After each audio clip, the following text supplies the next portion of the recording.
Paul. Good morning from Vancouver, British Columbia, Canada. The UFC back in Canada for the first time in almost 4 years. And what a treat it is to be in one of the most beautiful cities in the world. I've already done the grouse grind, Paul Felder.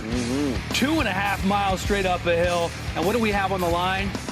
Just a title. The women's GOAT in Amanda Nunes and lightweight title eliminator Charles Oliveira, Beneil Dariush. This is a live look at the stage right now. 14 fighters set to weigh in, including Irene Aldana, our backup Raquel Pennington, and Charles Oliveira. They will be among the first 14. And welcome inside Rogers Arena. Paul Felder back on the weigh-in show for the first time in a long time. Dean Thomas here once again, and of course, Champ. That's why we got the belt Daniel over here. Cormier's here as well. already started. Already going in on the belt. I mean, you're Just ready. got here. Well, he was trying to get it. He was trying to get it. Look at the spread. This Tim is Hortons, Canada's one of the more popular restaurants here. Did you know that Tim Hortons sold to Burger King in 2014 for $11 billion? Wow. Sold to Burger King? Burger King bought Tim Hortons for $11 billion. DC, imagine what you could do just with a donut chain. It's a lot more than that, but that's how it started. That's very impressive. Weird, though, because Tim Hortons is known for great coffee. Burger King is not.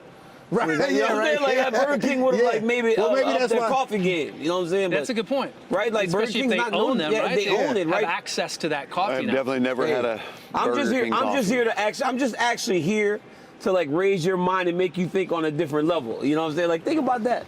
Last time you went and got you a nice Burger King breakfast sandwich. There's a lot of things that you make me think about that I really wish I wasn't thinking about in the moment. Tim Hortons is not one of them. We're going to be having some donut holes and some donuts. Donut holes are for DC. Donuts are for us over here, Felder. But what about This me? guy, this guy You can have Paul Felder whatever you can want. eat. He might be skinny. Yeah. But this dude eats so much, man. It's Look at crazy. him. He can't keep his hands out of the box. We're going to I don't get know to which see one I wanna this eat. over the course of the show, but let's take a look at what we have going down here in Vancouver. Taking a look at the fight card, starting with the early prelims. Doors open at 3 p.m. local time here in Vancouver. Strawweights, Diana Belbitsa and Maria Oliveira and the curtain jerker. Kyle Nelson and Blake Builder kicking off the prelims. Eamon Zahabi and Archie Long both trying to push their winning streaks to 3. Ranked middleweights, Nasruddin Imavov and Chris Curtis facing off in the featured prelim. Then the main card starting at 7 p.m. local, 10 p.m. Eastern time. Of course, it's on pay-per-view. Canadian Marc-Andre Barriault back in his homeland in the main card opener against Eric Anders. Fight of the night potential between Dynamite Dan Ige and Nate Landwehr. Canadian Contender Series alum Mike Malott having a lot of fun in the press conference yesterday, looking for his 3rd straight UFC win against Adam Fugit and the title eliminator fight in the co-main. This is going to be a good one. Charles Oliveira taking on Beneil Dariush, who's riding an 8-fight win streak. And then, of course, our main event, the GOAT, Amanda Nunes, defending her bantamweight crown against Irene Aldana. This is going to be fun. John Anik, the voice of the UFC, joining us now. Anik, I know you're having a lot of fun. Saw you at the hotel. Also busy prepping. A lot of work to be done here in Vancouver. Let me ask you first about this main event. Aldana getting a title shot against the greatest of all time. A lot of mutual respect here when you listen to these two talk about one another. What's the mindset for Aldana going into this one? Well, it's good to see you too, Hellcat. And that was actually my twin brother who you saw in the hotel. I actually have not seen you since I've been in Vancouver. As far as Irene Aldana's mindset is concerned, we're going to find out some answers here shortly as far as this weight cut goes. As some people may know, she was not able to take part in our fighter meeting. This has been an exceedingly difficult weight cut. There were some rumblings that maybe she was even dry heaving this morning. All indications are she is going to make the number, right? But a lot of that bears watching. Mindset-wise, I think she is absolutely forged. As I've said repeatedly all week, I feel like her career has methodically built to this moment. She was challenging Larissa Pacheco for a jungle fight title in Belém, Brazil, in her 4th pro fight back in 2013. So the notion that Irene Aldana is not ready for this moment 10 years later, to me, is pretty ignorant. I'm excited to see what she can do. Got to get past the fight before the fight. Almost a return to normalcy for Amanda Nunes after she beat Pena, got the title back. There had been some retirement talk. She brought it up, actually. But for her, just uber confident going into this one. But again, I talk about that mutual respect. She's acknowledged that this is probably a tougher fight than it would have been against Pena again. And part of that is just rooted in her utter disdain for Juliana Pena. Even if at her core she thought Pena was tougher than Aldana, she's certainly not going to verbalize that to the masses. She has so much venom for Juliana Pena that I feel like Amanda Nunes was so liberated when this matchup became Irene Aldana, and I think she's really excited about what this particular matchup can open up in terms of her strategy. But you're right, I mean, this matchup is absolutely rooted in mutual respect. Irene Aldana has buckets of respect, as you would expect for Amanda Nunes. But as far as Amanda Nunes' mindset, her fighting future beyond Saturday night, with respect, I feel like she's kind of talking out of both sides of her mouth a little bit. So how much will this result affect what she does moving forward? I think quite a bit. We'll see. All right, co-main, much-deserved title eliminator fight for Beneil Dariush, riding that 8-fight win streak against Charles Oliveira. What kind of information were you able to glean from your fighter meeting with Dariush? Well, he's very thoughtful, right? He's one of the guys near the top of a division who's not afraid to tell you exactly how he feels about respective opposition. So much so that at media day, he said, albeit respectfully, that he feels like he's better than Islam Makhachev, our current champion everywhere. Beneil Dariush is in a great place. He's won 8 consecutive fights. He's a totally different guy than he was 5 years ago, and his appetite for this matchup is just through the roof. So I'm excited to see how both of them sort of manage the risk mitigation, because both of them have a penchant for sort of biting down on the gum shield and throwing caution to the wind. Beneil has said repeatedly he thinks Charles is going to be a little bit more defensively responsible. Only one way to find out. All right, let me just stand corrected here. You're right, I did see Jason at the hotel in the elevator. However, it was the Anik and Florian podcast that got me through my grouse grind hike yesterday on the North Shore of Vancouver. So I feel like I saw you because I was listening to you for 45 minutes. You know what I mean? It's a great podcast. Well, thank you. It is. It's a great podcast. Well, thank you, Hellcat, and maybe we can actually go on a hike on Saturday, because I need to cut some pounds. You do not want to do that hike before you call the fights. I promise you that. Thanks, buddy. Thank you. Thanks, guys. John Anik calling it like it is. He said respectfully twice when he was talking about these fighters in the main and the co-main event.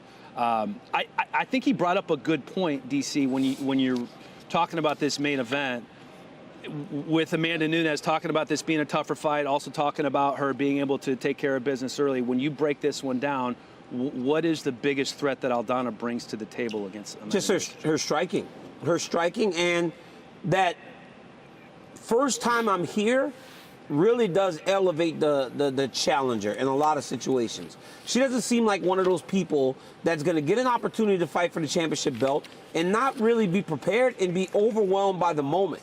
As John says, she fought for a belt in her 4th professional fight. So she's been working for a long time to try to get back to this position to unseat the GOAT. And now you know it's possible, because Juliana did it. For a long time, when Amanda Nunes was going into these defenses, people were beat before they got into the octagon. But after you watch Juliana do what she did, why wouldn't you think you can do the same thing? Yeah, and also, too, I always think about it like this. Like, she's coming from Mexico. Now, Mexico has an opportunity to have 4 champions. And the fact that she has that support from the whole country gives her a little bit of extra motivation, gives her a little bit of extra fire that she can go out there and turn this into a dogfight. And we all know that Amanda, she doesn't really want to be uncomfortable in the fight. So if this fight turns into a dogfight, the one that Irene Aldana can bring, that could cause trouble for Amanda. Yeah, and you know, a lot of times we talk about this weight cut being the first fight before they actually go and fight. And it can go one of 2 ways a lot of times when you've really killed yourself to make that weight. You can really be devastated from it and hurt still the next day, or you can be pissed off that you had to go through that. It's a championship fight. You've got to make it on the mark. You don't get that pound allowance, and you go out there with a fire. And similar to what you're talking about, DC, that first chance that you get, this is the opportunity right now. And having had Amanda not too long ago had lost her belt, this is the chance for Aldana to go out there when the confidence is still maybe shaky. She's in her own gym now. There's different coaches around her. It could be really good, or it couldn't be as strong as when she was at ATT. There's a lot of questions that are going to get answered on Saturday. But I will say this, though, like, they are different coaches, but they're not unfamiliar to her, because even when she was with ATT, these guys that she's working with are still the coaches from there. They all left ATT as well. Okay. Well, it is going to be interesting, because I remember hearing you call that fight, and you could see the look on Amanda's face against Juliana in that first fight, and it wasn't a look necessarily of defeat. It was more of surprise and shock, like she's bringing it to me. Yeah. She was like scared. You could see that she was shown something that she hadn't felt for a really long time. And even the greatest female fighter we have ever seen, in that moment when it became unfamiliar, when it became uncomfortable, as you said, you could see it change. Her expression went from, I'm the lioness, I'm here to hunt, to, oh my goodness, this hasn't happened for a long time. Yeah. How do I get through it again? But that's that same face of discomfort that we saw with Kat Zingano back in the day, and anytime she's lost, that same face has appeared. Yep. Irene Aldana is set to weigh in, one of 14 fighters who are ready to roll. Remember, she hasn't made 135 since 2020. Not always her fault. Sometimes the fight's been moved up to a catch weight, but here she is stepping to the scale and trying to make 135 for the first time in 3 years. Oh, she is like she's run out. Yep. 135 pounds, the official weight got it done, for though. Irene Aldana. 135 for the challenger. Hey, this is big though. Now, when we get back into the conversation about the weight, because the big deal, she hasn't done it for a while, we do want to talk a little bit about the recovery time. Let's get into that as we go forward, because it's important. Women's bantamweight Yeah, what she does next. All right, so Raquel Pennington was set to fight Irene Aldana on May 20th. Then Juliana Pena got hurt.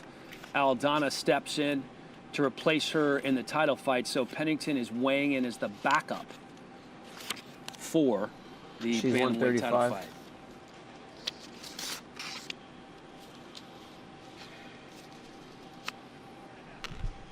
$134.5, the official weight for Rocky Raquel Pennington.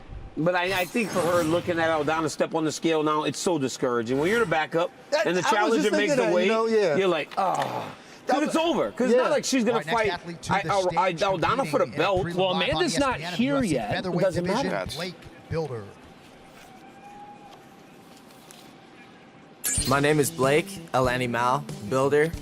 I'm fighting out of Real Champion Boxing Club in Anaheim, California. I'm a black belt in Brazilian Jiu-Jitsu.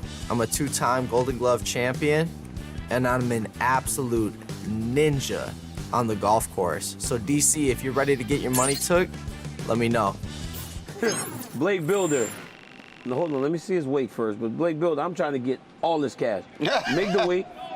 145.5, the official weight for Blake 145 for Builder. So if he wins, he get both of his checks. He get both sides of the checks. Blake Builder, you can get it. You can get it. Hey, I like this kid though. He's filled with confidence. That's why I would expect that youthful ignorance in him having that belief he could beat me on the golf course. That's what it is. By the way, you don't have to be a ninja to beat you on the golf course. Well, Here's yeah, you Diana do, actually. Belbitsa, the 26-year-old Romanian fighting out of Stony Creek, Ontario, Canada. 21 fights in her pro career. This is going to be her 5th UFC appearance. Let's listen in.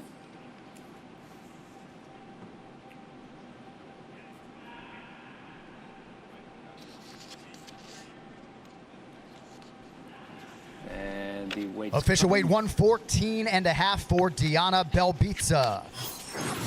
Moved to America almost 4 years ago after appearing on a kind of a Survivor-like reality show in Romania, the same one Jorge Masvidal was on.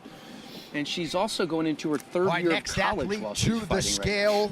The fighter around whom this fight card was built, the reigning, defending, undisputed UFC women's bantamweight and featherweight champion, the Lioness Amanda Nunes. If Raquel Pennington was discouraged before, She's like, yo, can I get some chicken? And she just ran up the stairs. Oh yeah, she gone. Oh man. She said, "Oh man, Amanda just got here. It's over. I'm not fighting. Let me get something real good to eat."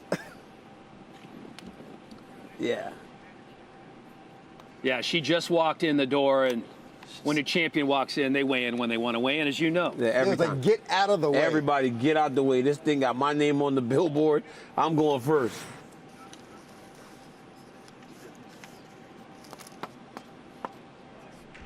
$135, the official weight for the champion Amanda Nunes. She looked pretty good.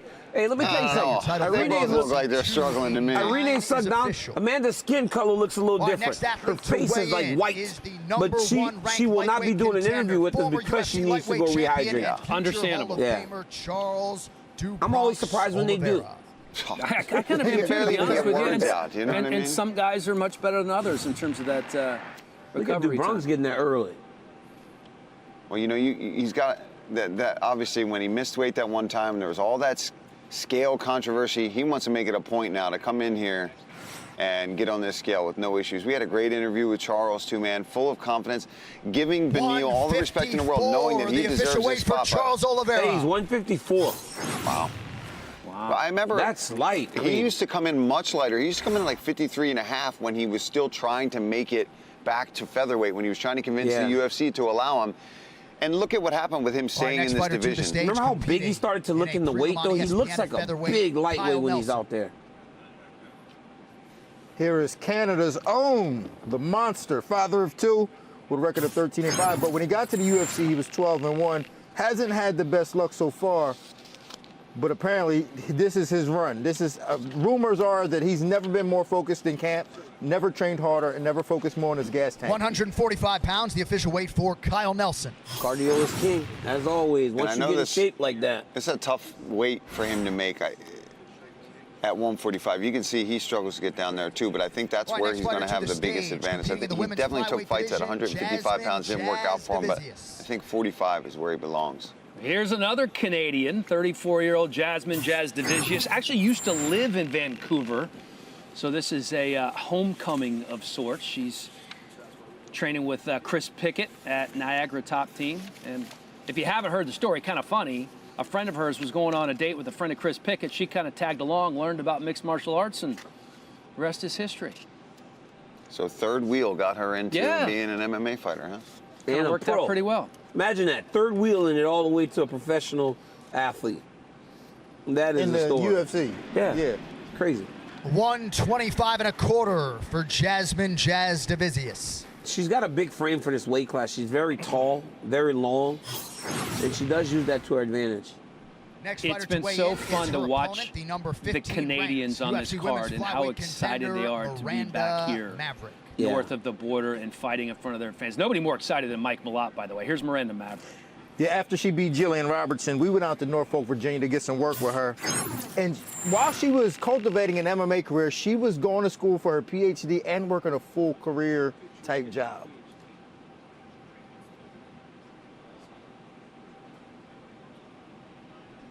$125.5, the official weight for Miranda Maverick. Miranda said that she was working at Hershey. She works at Hershey, and she said she got a job promotion in theory, but she's kind of like not going to be changing anything. But the moment she's done fighting, they told her, she goes into that new role, new position. Is that right? Yeah, but she says she gets more money now to do the same work because they want to keep her so badly. That's amazing because the biggest adjustment for professional athletes is to figure out what you're doing afterwards. To have that already figured out. But she had everything together for her. That's awesome. 125.5. Looking good, David Dvorak. For David Dvorak. 125 shredded. Fun flyweight here. Taking a fighter on short notice. Just wanting to go out there and get back into the win column. Next fighter to the stage, competing live on pay-per-view in the featherweight division. Nate the Train's in the building. Nate Landwehr. All right, what's up, guys? It's Nate the Train on a hot streak, 3 in a row, about to make it 4. Shout out to Clarksville, Tennessee. Shout out to MMA Masters. I know my boy Paul, he runs the triathletes, he runs these times, but he's not running no 800 meters and no 155. He might do a 230, something like that, something basic, but your boy's elite. College level elite. Yeah, I've had a lot of conversations with Nate the Train, man, about his days when he ran track in college, did the 800, and that's one of those distances, man. This guy knows he's a machine, knows he's got a crazy gas tank, and he applies that beautifully into his MMA career so far. He knows he's tough. He knows he's durable as hell. This fight's going to be fantastic with Dan Ige. I love this dude. My name's Eric Anders, fighting out of the MMA lab in Phoenix, Arizona, by way of Birmingham, Alabama. My last fight was a TKO victory against Kyle Dawkins. And something that you guys probably already know, I played football at the University of Alabama and won a national championship in D.C. You need a quick co-signing with Den Thomas. Otherwise, I won't give Nick Saban that call to help recruit your boy to play football. Eric Anders, okay. I'm not saying it no more. I ain't saying it no more. I'm not disrespecting Eric Anders. He's my favorite. He said he's going to call Nick Saban to get my son out of Alabama. Oh, no. I'm trying to go play for Alabama. I'm not going to let you go out like that. I'm not going to lie. I'm still like a bandwagon jumper. I know I'm not hating on What him. didn't he like that you were saying? You can't trick me, man. Eric Anders is a good dude, man. Look at the action man. The action man act like there's fans out there. He wants the reception.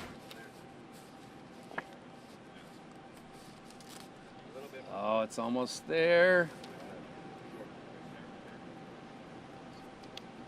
This is when your mind starts playing with you. Did I make No, that? he's I know, actually right? He's going Does that scale lighter. right? He's actually going lighter. 185.25. Yeah, he was actually for the king of by combat, 86. Chris If it- Curtis. where If it start. breaks at 86, dude, let me get off. Say it's 186, it's fine. Yeah. Yeah, right. Yeah. I don't even know exactly Next what I athlete would. to the stage, the man No one many else of these needs to know fans that have either. come out to see competing live on pay-per-view in the welterweight division, proper Mike Malott. Proper Mike Malott. Since that 39-second submission win in Season 5 of the Contender Series, he's been perfect in the UFC. 2 fights, 2 wins, both in the first round. And I talked about how excited he is to be back in Canada fighting on his home soil. This guy gets work done quickly. 9 first-round finishes, 6 in 142 or less. And he was smiling ear to ear coming up yesterday for the press conference. 169.5, the official weight for Mike Malott. Yeah, we had an awesome talk with Mike Malott, and just talking about that nervous energy and doing things like the cold plunges, right? Because Yeah. he says he almost gets shaky before the fight. So All right, to next deal athlete with to the that, stage, looking he to has keep his done cold momentum plunges going and in then the goes bantamweight right to the division. gym for his Ige hard and sessions where he's still recovering from the cold therapy he's done. The guy's a thinker. He said because on fight day you get a bit shaky. Gets jittery, So yeah. he gets so he himself likes to- shaky before he even goes to the training room. Amen's hobby. The brother of the famed coach, Faraz Zahabi, 9-2 record, coming off a 2-fight win streak, one over Ricky Tercios, and the other one a 1-punch knockout over Draco Rodriguez. Says he's in a beautiful place in life right now. So to me, like when you're in a beautiful place in your life, you're a dangerous man. He looks like he's struggling there. He looks like he looks much different than he did in the fighter meeting. 135 3/4, the official weight Made for it. Ige Got it. Zahabi. Yeah, he made the weight, but you could tell Eamon took some weight off. From Thursday morning to now, he looks a lot thinner. Well, everybody has their own method, right, for the Yeah. weight cut. But you talked about what was interesting All right, was next fighter to the you scale, saw people in the competing in saunas women's a full strawweight day division, before they would Maria That normally was be so, sitting yeah, there. well, it was Amanda and Irene. Yeah. And now Irene and Amanda aren't doing interviews. They have to recover. And here comes a spider girl. Now, a year ago, she crashed Anita's 29th birthday party. Anita is a pop star in Brazil. She crashed a private party Yep. and then went viral for it. She grew 100,000 followers in a day from crashing this party. Now, the problem with that is that her team won't let her come out to any Anita songs. Because the team has a rule that they have to come out to the song that the team comes out to. Oh, wow. I would Wait, quit the whole team- The whole team that she's on has her own one fight team walkout song. has one 1.5, walk. the official weight Man, for get outta here, I man. would Oliveira. quit the team. That's crazy, bro. Like this isn't. You gotta have individual. You cannot be the same. Not It's a team sport. Individual. It's That's gotta what be I'm saying. individual. Let me see her All right, next fighter personality. to the scale, They making won't his st- UFC debut here tomorrow. Anita in the appreciated flyweight it. division, Because now here's the thing, right, Steve Maria? Ursa. I like Maria for her fighting style. I've watched her countless times, and I really do love the way she fights. But I don't know her personality. I would like to get to know her personality a little bit, and I can't because I can't even get her walkout song. Well, No I'm- That's shit. what I'm saying. I would quit the team. I'm looking forward to learning a little bit more about this guy's personality. The 27-year-old from Perth, Western Australia, Steve Ursa making his UFC debut. Astro Boy, 9-1. He's riding an 8-fight win streak coming in. 6 of those wins by submission, so he is a 125.5, the submission official weight specialist. for Steve Making the weight. Ursa. And fighting one of the top 10 fighters in his weight class in his debut. It's crazy, Ursig right? is, but confident and feels like this is the right fight at the right time for him. Very unassuming guy, but he really is All right, next up, back to he's the got a good bantamweight mind division about as it. we welcome Mick Maynard and the guys were in Australia for a pay-per-view, went and watched him fight. Very impressed with his win, signed him to a 3-fight deal.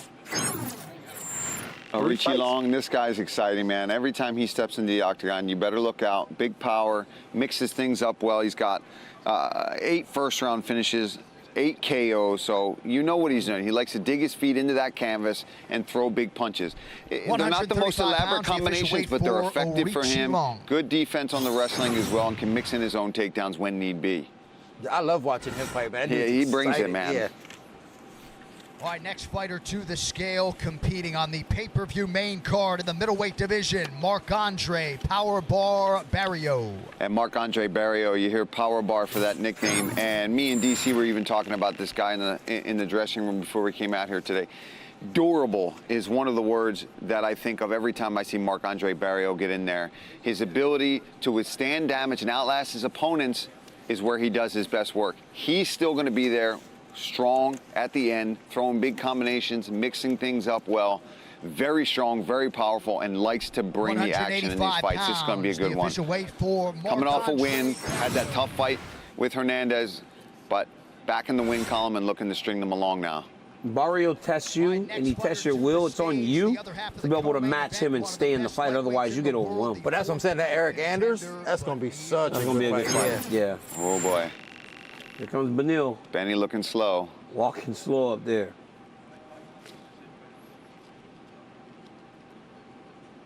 And for Beneil Dariush, like, this is his moment. It's the big fight he's been wanting for so long. The opportunity. 156 pounds, the official weight for Beneil Dariush. For Benny D.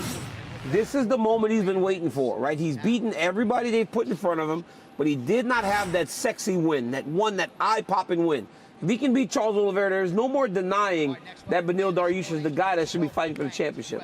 100%. In the other half of the featured prelim live on ESPN, Nassourdine Imavov. Nassourdine Imavov is one of those guys that when he came into the UFC, you immediately saw talent, you saw ability. He's one of the very rare Dagestani guys that is striking. He's not wrestling as a Dagestani, right? Striking is what makes him good. And in his last fight, he got beat by Sean Strickland over the course of 5 rounds, but feels like he improved a lot mentally in that fight. And most, after watching, don't feel like Imavov lost much, because Sean Strickland now is fighting as one of the best middleweights in the world. Imavov went 5 rounds with him. 185.5, the official weight for 185.5. Imavov. Imavov went 5 rounds with him, had moments, but wasn't able to sustain what Strickland can, as most guys can. Strickland is a very, very tough puzzle to solve, and Imavov couldn't solve it, but don't think he lost much in that fight. Big opportunity against Chris Curtis to get right back on the horse. I don't know that we've seen this in a while. 17 minutes in, 18 minutes into the weigh-in, we have 20 guys who have already weighed in and made weight. 20? We are only waiting on 2, Dan Ige, Adam Fugit. Wow. So we're in pretty good shape. It's a smaller card, too, so we're used to there being 15 so what fights. what time is it now? Like it's almost time to go. 9:17, so 17 minutes in. 17 minutes in. That so means just that 2 guys left. Everybody's made weight so far. It's sad that we're going to be out of here by 10:30. No, it's not sad, because we're going to have plenty to talk about. Oh, well, really? Yeah, and plenty of donut holes to eat. Because I want to do the show. Can I just say that even before your intro was finished, Paul Felder had already dug into that box of donuts, and he ate a whole donut during your intro. He did? Yeah. I didn't even notice. He did. He wolfed it down, dude. He didn't And I even gotta say, chew. He just swallowed it. I got to say, Canada, not that impressed. Oh, stop it. I'm sorry. Hey, Paul, why would you do that? Not that impressed. It's the truth. Listen, I we talked about agree. before we came out here, we were going to be honest on this show today. We were not going to hold back. I'm not holding back. You guys have a beautiful city here in Vancouver. The running is incredible. The place is beautiful. The food has been unbelievable. The hiking, your donuts. Well, you know who I'm not impressed by your performance. You know who I think is going to love Canada, potentially? As your great George St. Pierre would say. When this is all over, all said and done, if he gets his 9th win in a row, is Beneil Dariush. How surprised are you after seeing this run, Dean? Winning 8 in a row, coming off that win against Mateusz Gamrot, and the fact that he's talked about he almost gave up the game. He almost quit before he went on this run, and now he's here with his whole family. He has 2 young kids, and he is 1 win away from potentially fighting for a title. Well, let's be honest here. We talked about being honest. He's not the most popular guy. He's not the most fan-friendly guy to watch. Even though he fights exciting, but for whatever reason, he's not the most fan-friendly guy to watch. But the one thing that I've always known. That's what you're talking about, Dean. You see, he's eating the donut. But one thing I've always known. Impressed. Winning solves everything, and he's won. And if you keep winning, you cannot be denied. So it makes perfect sense for him to be in this position. And if he wins this, you can't deny him a title shot. No. When you're in the lightweight division and you go on a run, like Benny is on right now. You deserve the title. Any other division, you're already fighting for the belt. Maybe you've won the belt and you're defending the belt at this point. But he's so dynamic. The only thing he's got to be careful of, and we talked to him in the fighter meetings about this, is he talks about loving the ugly, right? And when it gets dirty, and in those dirty boxing, those clinch situations, that's where Charles really excels as well. And Benny's one of those guys. Beneil Dariush is a guy that, if you're good somewhere, he wants to challenge you there. If they go to the ground, he wants to. What do you think? And you see, you went Boston cream. You can't go wrong with it's unbelievable. That's always going to be good. He went for the cream with the chocolate I went maple because it's Canada. I want maple flip. Dino, you want something? You know what? Let me try. Get in there. We need like 10 more of the Boston creams. The Boston creams are delicious. Is that what that's called, Boston cream? You've never heard of that before? I thought it was just vanilla. They don't have that in Louisiana? I thought it was just vanilla cream. Oh, dude, it looks good. Now I'm jealous. I should have went with that. You know, I'm on with the basic, but I know you want one. That's the worst donut in the box. Now, come on, man. Steve, look at you. What? Why would you take that one? This is the best one. No. What is it? It's like a cake donut. That's right, cake. I'm not a cake donut. Hey, let fan. me just say this. Let me just say this. Give me a Krispy Kreme, warm. You know, pop it in my mouth. I'm sorry, I'm not trying to crap on the Tim Hortons, but yeah, I don't really want the. We got a lot of cake donuts. That's the mistake. That's the problem. The cake donuts aren't that good. Where's Deirdre? Guys, who got these? I like donuts a lot. Obviously, look at me. Look at me. I like a donut. You know? I got one right around my belly. My midsection is a donut. We have a guest, and he's one of my favorite guys on the card. He's a Contender Series alum.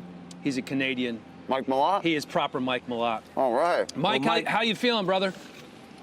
I'm feeling pretty disrespected at a weigh-in show. You guys are stuffing your faces with donuts. Hey, Paul. Jeez. I'm gonna tell you this. Come on, hey, man. Mike Malott just finished weighing in. We could have offered him donuts, and he lived in Sacramento for a long time. Probably like, I'd take an American You guys donut. all know this, but Mike, I'm not a fighter. I haven't fought before, so share with me at what point today you will feel comfortable enough to have a donut. You can't eat a donut today. No donuts. I'm not eating a donut. I'm not eating a donut today, man. I'll eat a donut after the fight. I'll eat a donut. I'll eat a donut Sunday or after the fight or something. Yeah, love that you guys are repping the Timmies though, but that's pretty good, right? Awesome. But Mike, how do you feel that Paul Felder disrespected Tim Hortons? No, he did not. He disrespected Tim Hortons. He disrespected all of Canadians' donuts. Canada? How do you feel about that? How do you feel about Canada? He disrespected all of Canada. I didn't hear what he said. I only heard DC saying he wanted some Krispy Kreme rather than some Tim Hortons, man. Those are some fighting words up in Canada. You're lucky you're one of the best fighters of all time, man, because you'd have some pissed off Canadians coming after you otherwise.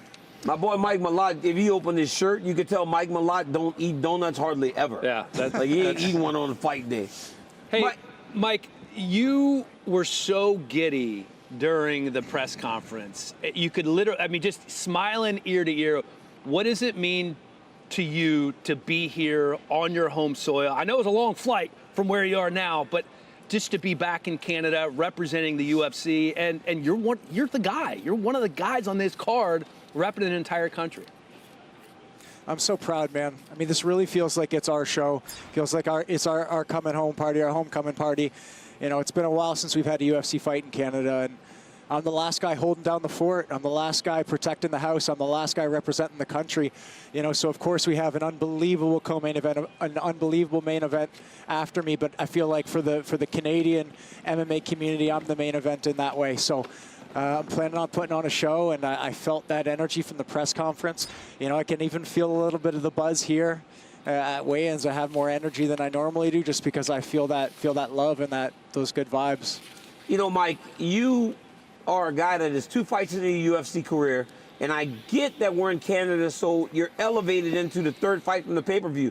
Have you allowed for yourself to take it all in, though? Like, man, I know you were excited at the press conference, but have you thought to yourself, wow, I'm on the pay-per-view. I'm only 2 fights in. I was on the Contender Series not long ago. This is going better than I ever could have imagined. Yeah. Everything's falling into place perfectly. I'm soaking all of this up. I don't feel overwhelmed by this at all. I feel grateful, and I feel like it's not pressure, it's power. You know, I feel like this is rising me up. I don't feel like I just feel so grateful for this opportunity. The UFC could have picked anyone for this slot. This is a valuable slot on a pay-per-view. And I just felt really blessed and grateful that they gave it to me. And I know I'm going to put on a show, and they're going to be glad they gave me this slot. Mike, when Adam Fugit says publicly, my guy feels, it seems like he thinks he holds the advantage, so he's being a bit more open with his idea of what the fight is. But in reality, him and I are very even. This was good matchmaking by the UFC. He doesn't even feel as much of the underdog as people think he is. What does that make you feel when you hear him saying, hey, I'm not as much of an underdog to this guy as people are trying to act and as he is trying to act? Doesn't really matter to me what he says, you know.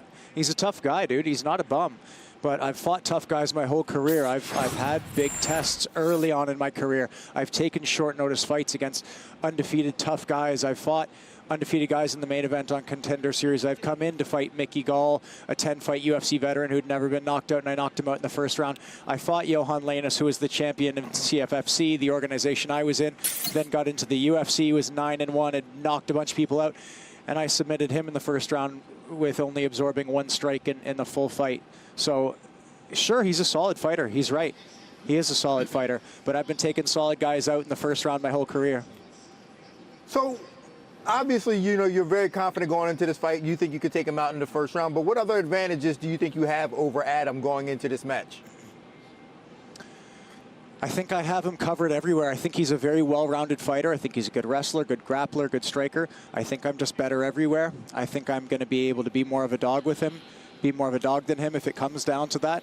I have the home court advantage, and I feel the vibe from my my fight community and my country. So I feel like I've got this man covered everywhere.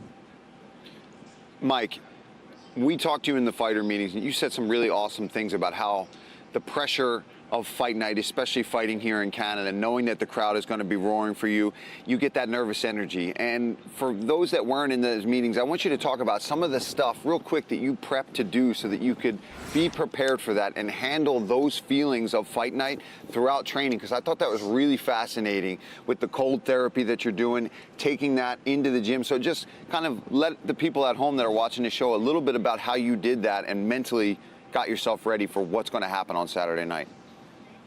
I feel like I just turned every possible stone there was. That's why I'm so confident going into this. You know, like I said, I'm going against a tough guy, but I feel like we did everything possible to prepare for this, from the physical training, the obvious stuff, the hit and mitts, the strength conditioning, the sparring, the live rounds, but even just down to like little things. Like you said, there are certain feelings that you have on fight day, and I've tried to emulate those as accurately as possible every day leading up to my fight. So one thing you're talking about is cold exposure every morning, and some other things along with that I don't want to get into too much, but I'm using those to mimic some of the feelings that I've been feeling in fights, and just to make me more familiar with them, so I get comfortable with those feelings every single day before practice. And then I go out and have the best practice, you know, of every, you know, most of my practices were the best practices I've had all camp, and each one was getting better and better and better.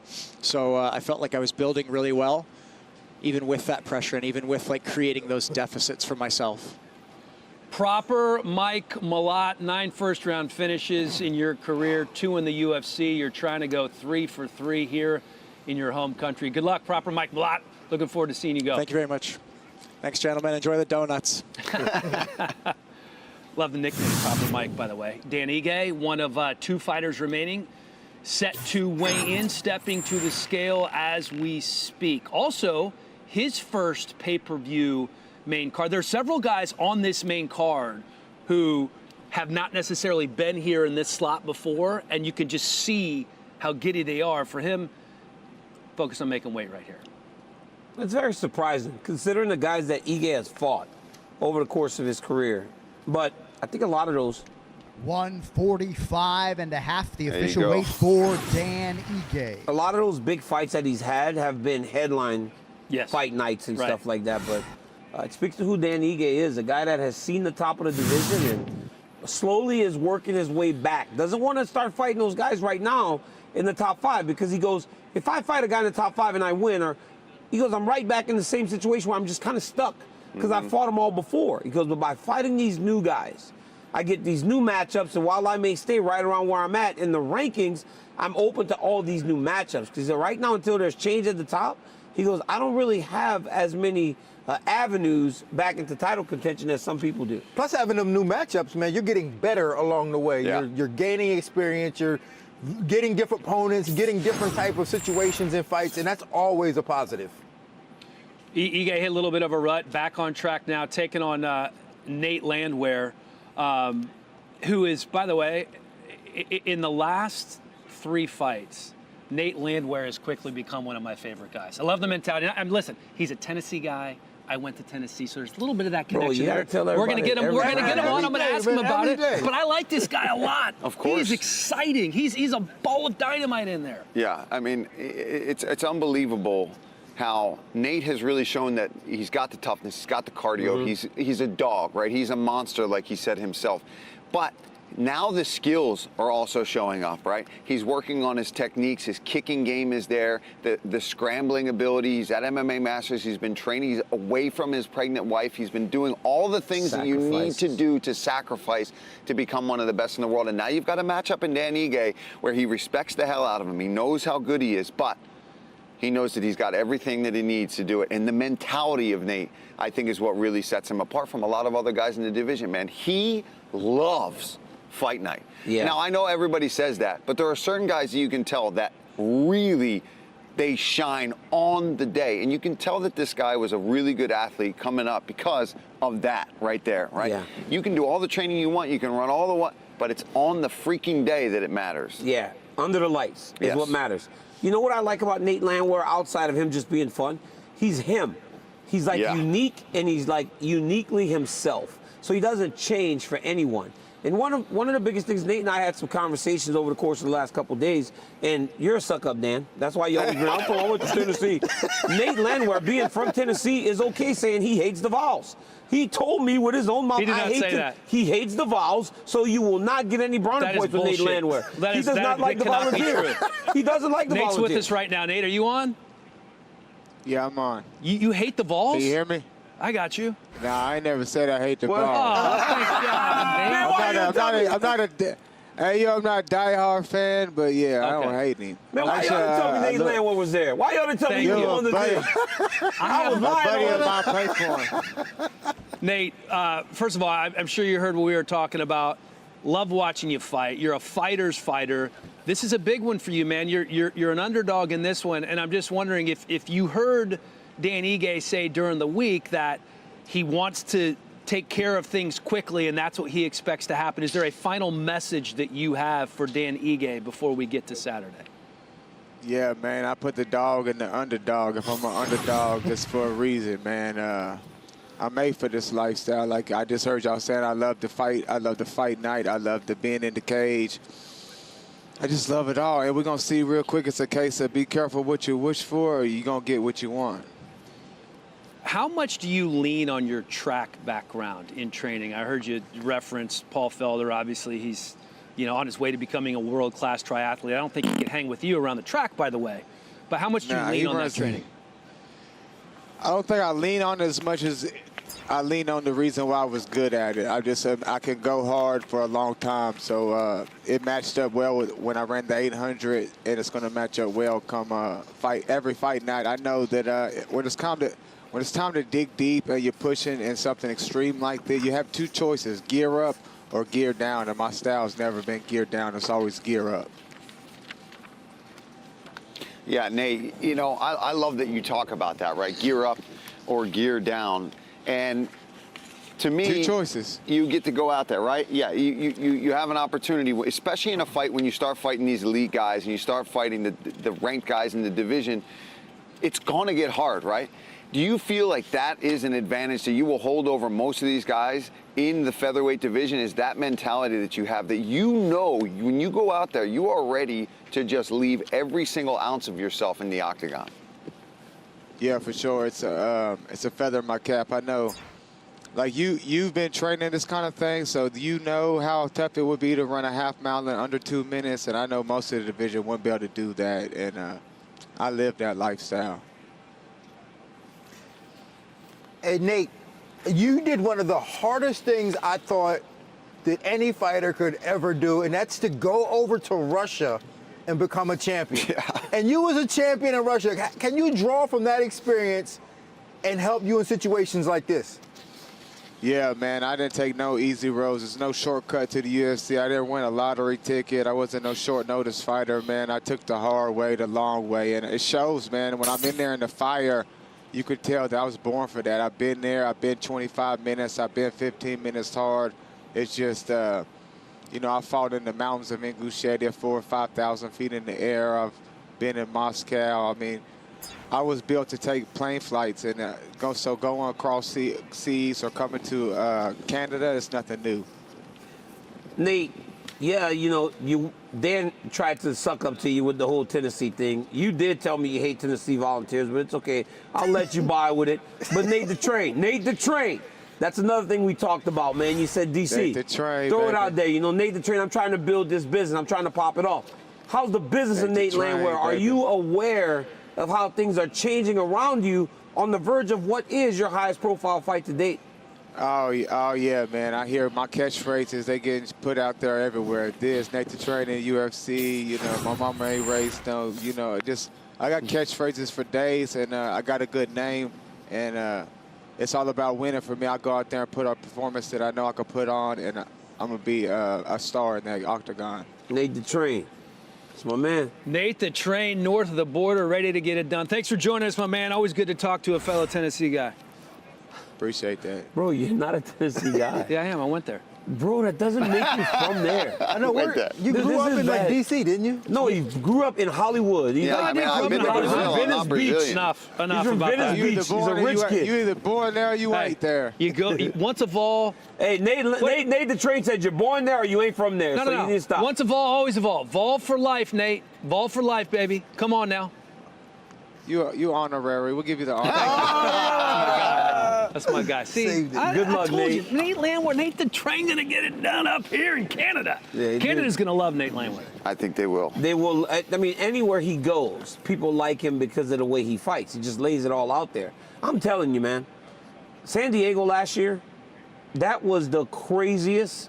The way that those guys fought, it looked like he had his opponent out 10 times. Yeah.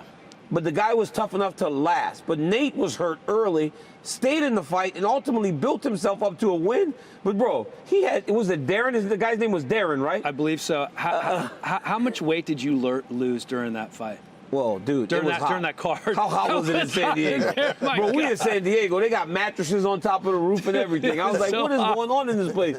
It was hot. And San Diego's never hot. So Yeah, they that's don't even why they it don't felt that they don't way. have Yeah, air they're not ready conditioning for that. in that arena. It was an hot. old arena, yeah. But it was a great crowd. It was great crowd, awesome. man. It was a great fight card also. I think this fight card is going to be outstanding. We don't have as many fights as we normally do, just 11 fights. Of course, the headliner, Aldana and Nunes. You look at this one, and it's interesting because both fighters were preparing to fight somebody else. You have the Lioness now, who's fighting somebody who has a different style. She's significantly bigger than Juliana Pena, and she's had to make some significant adjustments, you would think, in the last 5 weeks since she found out she got this fight. How big of a deal is it for her to go from Juliana Pena to Irene Aldana? I would think it's a big deal because they're completely different stylistically. Like Juliana Pena, she's wild, she's unpredictable, she's gritty, she's more of a grappler. Then you take Irene Aldana, who's such a classically trained boxer. To go from those different styles is, to me, I would think it would be a drastic change. But when you are the GOAT, you make those changes and you embrace them. Yeah, that's what I was going to say. I think for somebody like Amanda Nunes, who has faced so many challenges and has held the belt in 2 different weight classes for so long, I don't think there's much that she's going to see that she can adjust to, even if it was on a couple days' notice. You know, she's so good on the ground. She's so good on the feet. She's so powerful. I don't think it's going to be that big of a deal for her to make an adjustment. The opponent could change tonight. And I think Amanda Nunes would be able to adjust on the fly for that. We talked a little bit earlier about the adjustment going from a big gym to going to her own gym, where everybody is working for her, focused on her. Good thing or bad thing, DC? I mean, it can work both ways, right? It's just a matter. My biggest concern in those situations is you need someone to hold you accountable in all those things as the coach. You know, Josh Koscheck, was a bit of an asshole to a lot of people, still today. But he had this one phrase, called it mindless training, where you show up and you go through the work that the coaches set forth for you. Yeah. And you go through it, and your body and your mind is getting me through this at my highest potential. When you're setting the standard in the gym, that could be a problem. I'm not saying that's what Amanda's doing. But if she doesn't have anyone in there that goes, get your ass back to work right now, you got more to do, that's a problem. And in those small gyms like that, I think when you're the person writing the check, you can run into those issues. You absolutely can. And I've been a part of Amanda's camps many times. Amanda has been accountable for herself. I don't know if that's a good thing or a bad thing. It's worked so far because it's working for her. But she doesn't like when people tell her what to do. She doesn't like for people to say, you need to do one more, because now she starts to shut down and think she's not doing enough. If you let her at her own devices, she will do it on her own. But that's the thing. Let me ask you this question, though. When you aren't able to push her out of, because look, as athletes, you really will leave your comfort zone, but then you're always relatively close to it, right? Even when you go out of the comfort zone, you're relatively close to it. You never really push yourself to that extreme in most instances, because you're fighting, you're scared you're going to get hurt, you don't want to lose the fight, you don't want to get injured. But when Amanda gets in situations where she is put into the extreme, she has never come through it.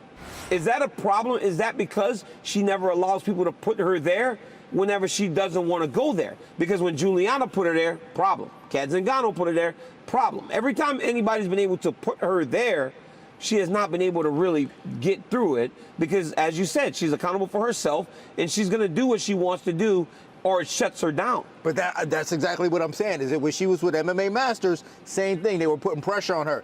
She left. She got out of that situation. Went to American Top Team, putting pressure on her. She left. She got out of that situation. In fights, when she gets in problems, she checks out. She can't deal with that.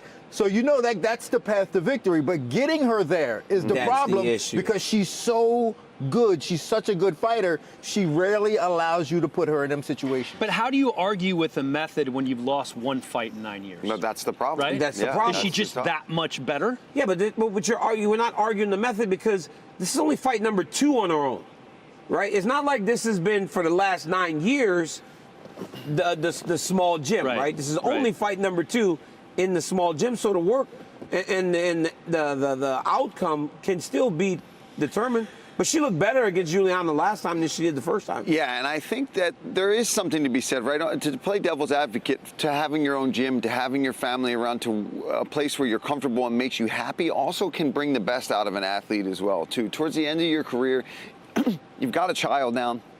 You've got a spouse, you want to be around them, you want that kind of comfort, you want to have the recovery. And she's made enough money now where you've got a gym that you can put in there exactly what you feel like you need. And in that gym that she has now, there's probably more places to recover, there's places to sleep better. So she has an making things essentially easier for her, yeah, which could bring out the best. But again, we don't know. There's a lot of things that are going to get answered because it hasn't been that long that she's been operating out of her own gym. Sunday morning, if she wins, we'll say it's perfect. This is exactly what she needed. Yeah. If she loses, we'll say, see, she shouldn't have left her team. She needs a big But gym. she's not. But the problem is, like the Amanda Nunes American Top Team, that's done.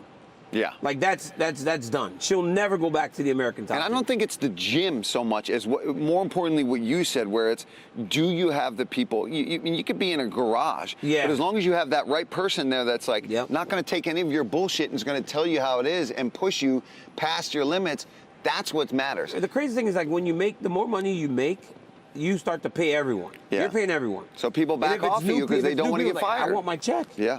Especially the newer ones, right? Dude, anybody falls victim to it. But that's also why you see a lot of athletes, right, surround themselves with those type of people, and you're like, how could nobody tell this guy that he should not be doing this way? Because they don't want to lose the check. I think the greatest example of that, last thing, Floyd Mayweather, right? Floyd Mayweather would do so many things odd, but he was still winning, so nobody ever could question it. But it's like, you were like, man, this dude doesn't seem to be the person that's ever going to tell Floyd anything. That's why he kept butting heads with his dad. That's why he kept butting heads with his uncle, because they'd probably be like, yo, no, this ain't enough. And he would fire him. Do you think it's more that she had the financial freedom to start her own gym and make that exactly what she wanted it to be? Or do you think it was because she didn't like the way that she was being coached or pushed prior? I think it was a combination of both. I mean, obviously she had the resources and the financials to make her own situation the way she wanted it, but she would have left that situation and just went somewhere else regardless. But the fact that she does have the money to do it herself makes it more easy and convenient for her. Amanda just like was tired of, I guess like when one thing you do run into in a big gym is politics, right?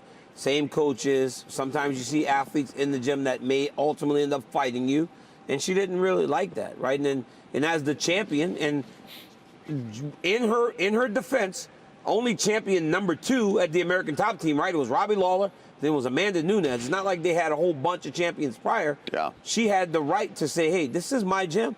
I've helped to build this thing to where we are today. And when it didn't seem like it was going to kind of move in her direction, she moved on. And I can't say as I blame her, right? When you see opponents getting coached by the people that you're working with and people that are going to be potentially your future opponents, it's tough to deal with. I've never really understood how that could work anyway. That's why I've always tried to keep myself in smaller gyms because of that reason. Well, especially if an opponent, if the person is constantly being asked the question and they aren't like coy about it. Like when people ask me about Cain Velasquez, I would always say, oh, I could never beat him.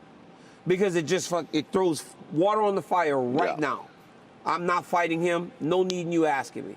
But if you ask the person and they go, well, I think it would be a great matchup, and I would love. Yeah, it starts as that, right? It would be a great matchup. I would love to share the octagon, and it would be an honor. Right. And then as time goes, and they're like, maybe one day they don't feel like answering the question. They're like, yeah, it would be a great fight. You know. If I can do well against him. If you're just deferential in the beginning, it puts a wet blanket on it. It gets boring. But then and we're talking about Kayla, right? And it's like she just took offense to it a lot. But there was a couple other ones in there too. A couple other ones in this. Yana, and they were like, whoa, wait a minute, like what the hell's going on these girls here? are training to fight me, and y'all are helping her. She did not like it. But I would say this too is that I would say 9 out of 10 fighters, if you had the opportunity to go off and do your own thing and had the money to bring in your own coaches and bring your own smart partners, you would do that. Like most fighters would do that. Well, even do that inside. I did that inside my gym. I had my coaches, and then you have all those secondary coaches. Your mitt holder might be different. Your boxing coach might be different. Your strength and conditioning coach might be different. It's all the same, but you're still kind of under the umbrella. It's a team within a team. A team within and a it's team. kind of your own guys, and especially when you have that champion status, you can do that. For Amanda, she's achieved so much. I have to look ahead and spin it forward, right? 3 toughest challenges for Amanda Nunes that could be on the horizon. It could be somebody she's already fought, so a rematch is in play here. Dean, let's start with you. 3 toughest challenges for the champ Amanda Nunes that could lie ahead. Well, I'm going to say the one that she has against Irene Aldana, that's the first one. Obviously, Irene's extremely good, and she has the size and physicality to match her. Then I'm going to say Juliana Pena because she's just a dog, and she's already beaten her, so she's in her head. And then I'm going to go and say Norma Dumont because Norma, of all the females that I just mentioned, probably is the most skilled all around. And I think that if she was able to get it together in her head, she'd present a problem to Amanda. DC. Yeah, for me, I'd say at number 1, even though she doesn't like her, it's still Juliana Pena.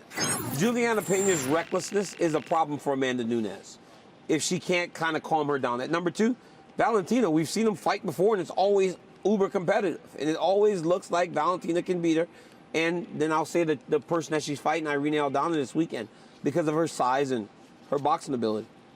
Yeah, for me, I agree. Irene Aldana. I mean, it's what's in front of her right now. She has got power, for real power. Anytime you're facing that's a threat. I agree. Juliana Pena, having already had a win over, wanting to fight so desperately, I think she's another threat, of course. And time is the third one that I put in there. I think that anytime you're a champion this long and the motivation starts to fade, that is probably the biggest threat to her crown is motivation and time. That's next level thinking right there. That's really good. That's good. I agree. Are you an actor? That's such a good. That's such a great. That's such a good one. RJ Clifford, I'm blown ladies and away gentlemen. by that list. I hope you didn't plagiarize this It's guy. literally the best list I've ever seen. Let's see mine. Oh, no, it's going to be It's exactly the same. No, it's Juliana Pena, Irene Aldana. And I put Father Time. Father Time. Because I like to, I like to paint a picture, tell a story. It's so much better. But I mean, like, look, Juliana Pena, like, yeah, you're 1-1 against her, but Pena finished you. Yes. You won by decision. That's big, man. Technically, Pena's up. Pena's up in the rivalry. And then Yes. What would you like to do with it?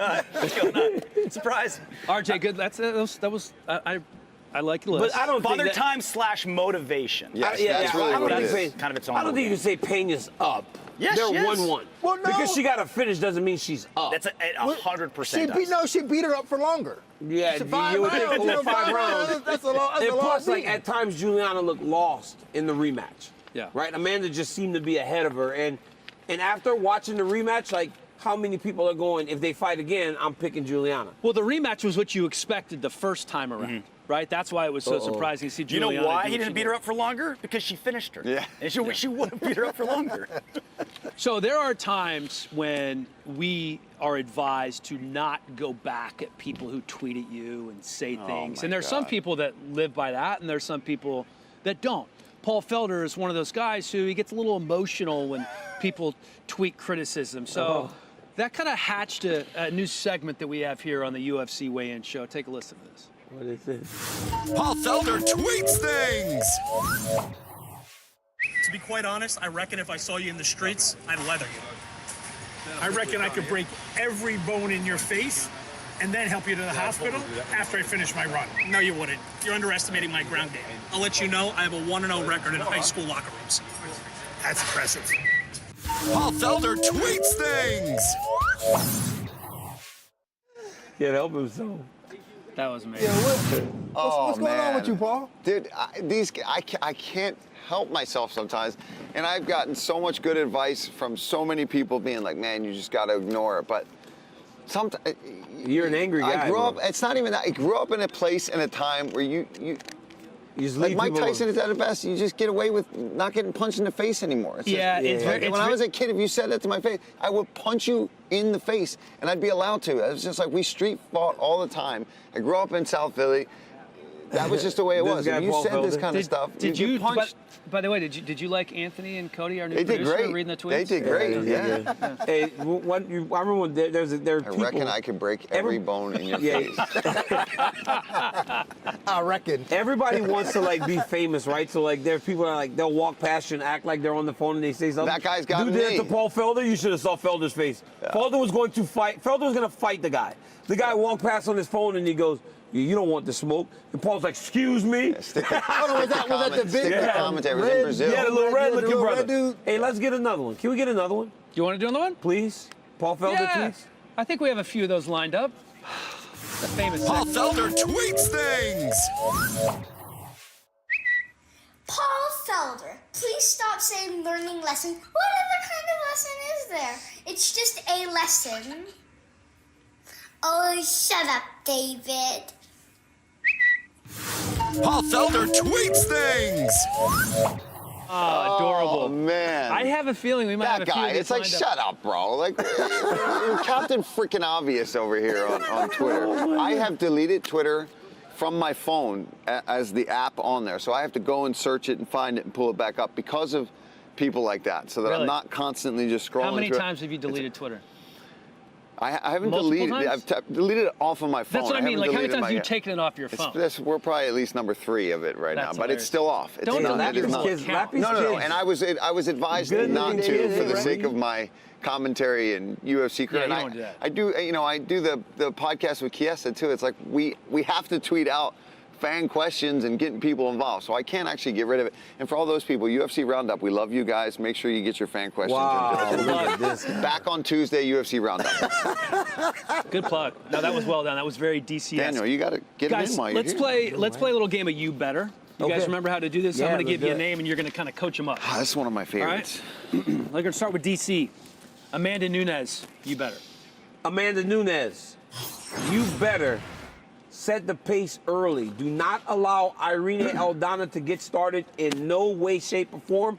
You have to dictate the terms of this fight because if she gets momentum, she can become a real problem. You only got to circle back to her teammate, Alexa Grasso fighting against Valentina Shevchenko. She got momentum and she got the job done. Amanda, you set the tone of the fight and you'll retain your championship. Amanda, you better close that distance. This is the game. Okay, that's how you. That's the game. What's the game? You got the whistle. What do you got there? I knew you got. I knew. Coach is in the building. Paul Felder. I knew it. I was waiting for the whistle. Paul Felder, more. No. You don't give her "you better" one word, Paul Felder. No, we wanted to keep it tight. We got a lot of people to go here. You don't get. I'm the coach. You give them a little bit. All right. You will not get your athlete to respond to 2 words. You better close the distance, use your wrestling, and make sure you try to hurt her early so that she respects your power. Now you're doing too much. That was like, you went from like a little bit too short to way too much. Like when are we drinking beers? Find that That's what I want. Find that common ground and don't threaten my life like you do everyone on Twitter. You have me little bags. I know when to threaten people and when not to threaten people, okay? David on Twitter, I can kick his ass. DC, I'm probably, and especially with the weight I'm at right now, you kick my ass all day. Yeah, you are. You are super light. All right, Dino, you ready? Yes. Irene Aldana. Irene, you better not let Amanda chew up that front leg. We know that you're the better boxer, probably, but if she chews up that front leg, you are going to be in trouble. So you got to do a good job of balancing yourself so that you can throw your hands without your front leg getting chewed up. Turn it into a dog fight because that's where you will excel. Yeah, I was about to hit you with the whistle, coach, but I didn't. I got out of there. There we go. There we go. Now we don't get the real Paul Felder. Oh, here we go. The Irish Dragon. Irene Aldana, are we ready? Yeah.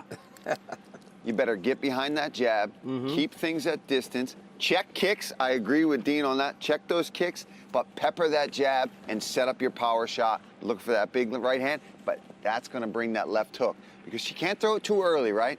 Because if she throws those big left hooks too early, what's going to happen? She's going to level change underneath you, and you're going to end up on your back. You're going to be too tired, especially based on how you looked on that scale. It was a rough one. So early on, establish the jab, then look for the power shots later in the fight. I can't blow the whistle on him when he's doing really good. Thank you. He's really, like they're like blow the whistle. I'm like, I can't blow the whistle when it's that good. Give me the whistle. You're up. Give me the whistle. No way, dude. Pass the whistle over. Nobody will ever get the whistle. I got to run an hour and Coach 15 never gives minutes away the today. whistle. This beer Charles, is it's like a gonna be microphone. When you're interviewing Yeah. somebody, you can't give up the mic in the No, octagon. never. I Charles do that all the Oliveira, time. you better. Charles Oliveira, you better remember who you are. Remember that you're the guy that gets up if he gets dropped. You're the guy that does not forget what got him to the top. You cannot go back to having those moments and those memories of the days where you would break at times. You're not that guy anymore. Remember that the champion has a name. And it was Charles Oliveira. Makhachev. It was Charles Oliveira. It was Charles Oliveira. Right? Remember that guy. Not the guy at featherweight killing himself to make weight. Not the guy that would tend to check out. You're the guy that even when it gets ugly and rough, you can get through it. Charles DuBronx, I got you on this one. You better not rely on the crutch of your grappling. Benny will be savvy to that. All right. Now, normally in the past, when you've gotten hurt, you relied on your offensive grappling to keep you safe. Benny will be on that. Now, if you hurt him, then go ahead and use your grappling. But until then, you can't rely on the crutch of your grappling. Hey, one quick thought on Oliveira, and he can't settle on the bottom like you spoke about. No. Can't This be is not flat the on fight his for back. that. Nope. Beneil Dariush will burn that clock if he's just laying on his back and not being active if he's taken down. Speaking of Beneil Dariush. Beneil Dariush, you better move forward. Get in his face, bring the fight to Charles. And in those clinch situations, that is the time for you to take advantage and try to get the fight to the mat. Because I think if you get on top and you implement your game plan and your grappling, that is where you're going to have the most success. Mike Malott, our favorite Canadian here on the card. My favorite Canadian here on the card. DC's ready. He wants to blow that whistle. Yeah. No, I got you. Listen, Mike, don't fumble. You better not fumble this bag. You're the better fighter. You're better looking. You're the better striker. You can't let this guy out grapple you. All right? Get in there. Use your skill set. Keep him on the defensive with kill shots and take this guy out. Look at the size of this fly. Hey guys, let me get a Dan Helly. Yeah. Why don't you do one? Dan Helly, you do one. You want me to do one? I want you to do one on Amanda Nunes. Go ahead, Dan Helly. You Impromptu? No. I'm going to do Nate Landwehr. All right, do Dan Helly. Do Nate Landwehr, my fellow Tennessee volunteer. I want you to do what you do.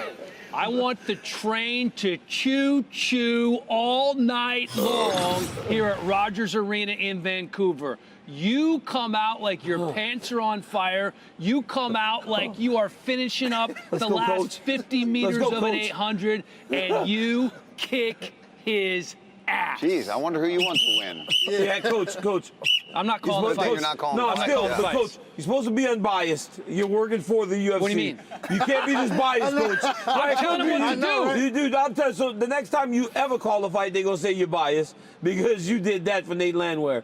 And first off, you aren't his wife. You guys aren't married, so you don't have to, like, What do you mean? be that in his face kissing him and all that. Just I wasn't say kissing Nate. him. Oh, yeah, you're sucking up to Nate Landwehr like you want to I marry was the dude. motivating him. Hey, Nate, fellow Tennessee, get out of here. But other than that, dude, you had me ready to slap somebody. Right? Oh, yeah, I was ready. Yeah. You're good.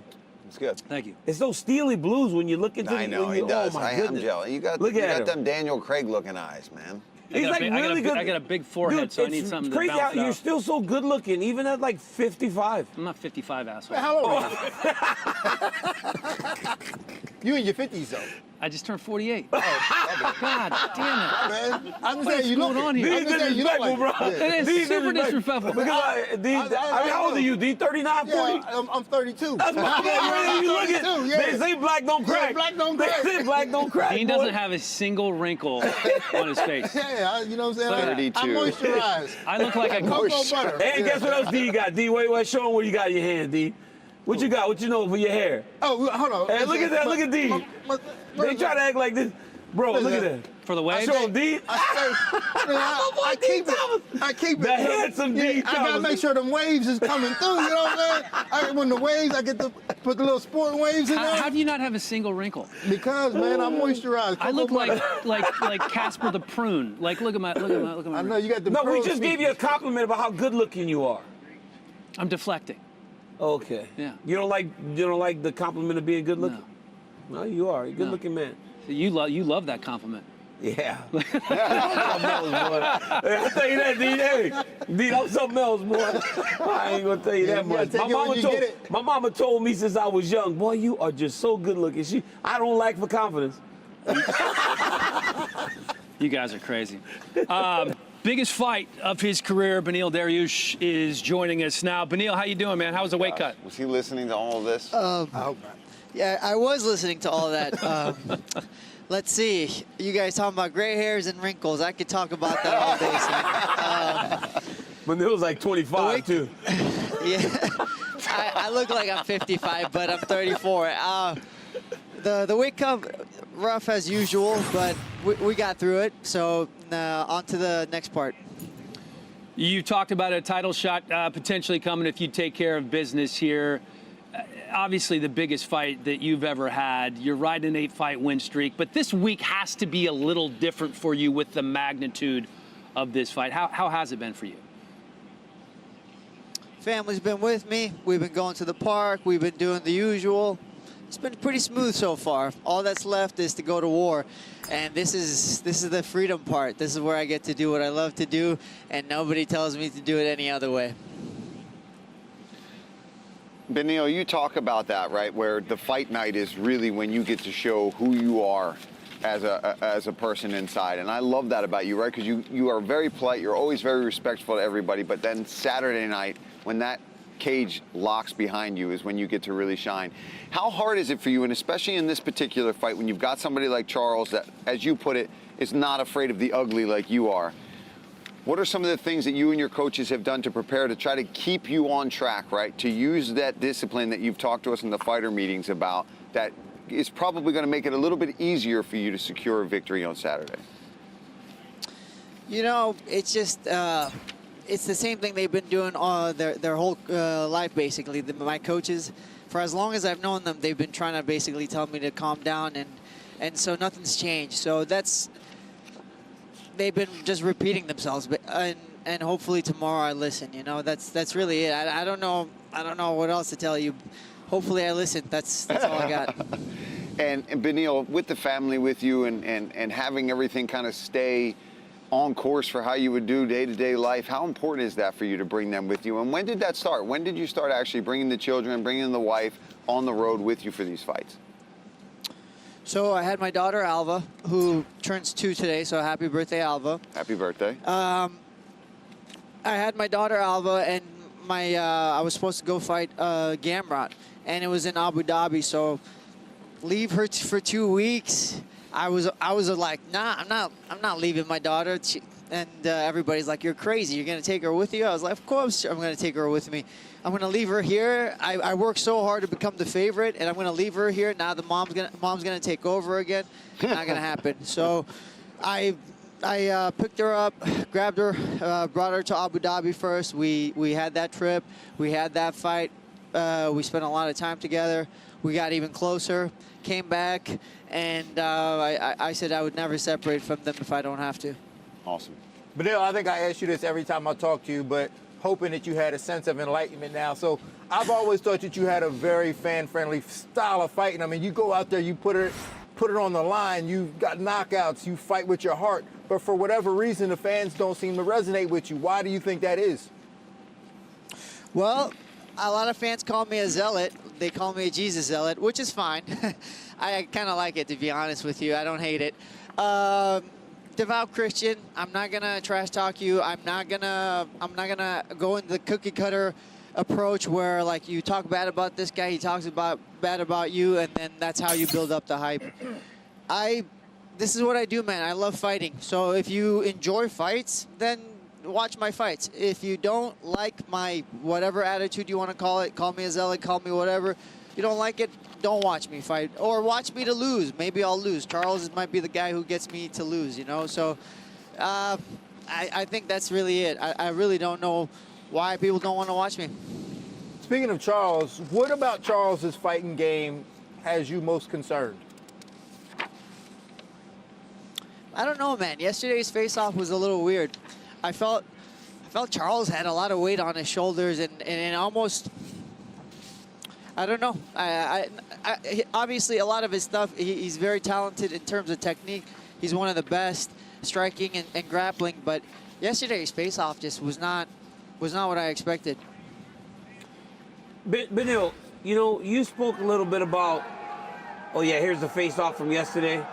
You spoke a little bit about why people haven't really kind of drawn to you as much as they do other people, and you said, watch me, don't watch me.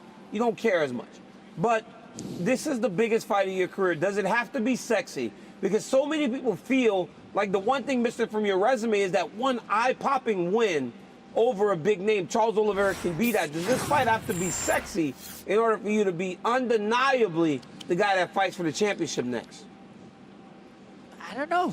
I don't know if I've ever had a sexy fight. What does that even mean? Like, explain that to me. Like, all right, Beneil, but like, so okay, I'll tell you one that was kind of sexy.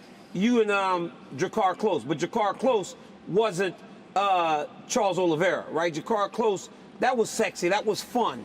That was getting people out of their seat. It was people going crazy. Do you have to submit him? Like, do you have to do something big to make people go, okay, Beneil Dariush is that guy? Okay. You know, so when I fought Jakar, and after that finish, people are like, oh, this guy's so exciting, blah, blah, blah, blah, but he'll never be champion. His technique's not good enough. He's not this. Like, I could go out there tomorrow, and I could finish Charles, and then I could do it in a sexy or beautiful manner or whatever you say. They'll be like, man, I think Charles just wasn't in it. Or they'll find an excuse. They'll say, oh, but really it was because of Makhachev. Charles is not the same guy. So it's not hard to find an excuse to not like me. Don't know why, but it's not that hard, and it's okay. I still like you guys. You know, whoever doesn't like me, I still like them. They don't. It's not a big deal to me. If you come over to my house, I'll make you coffee.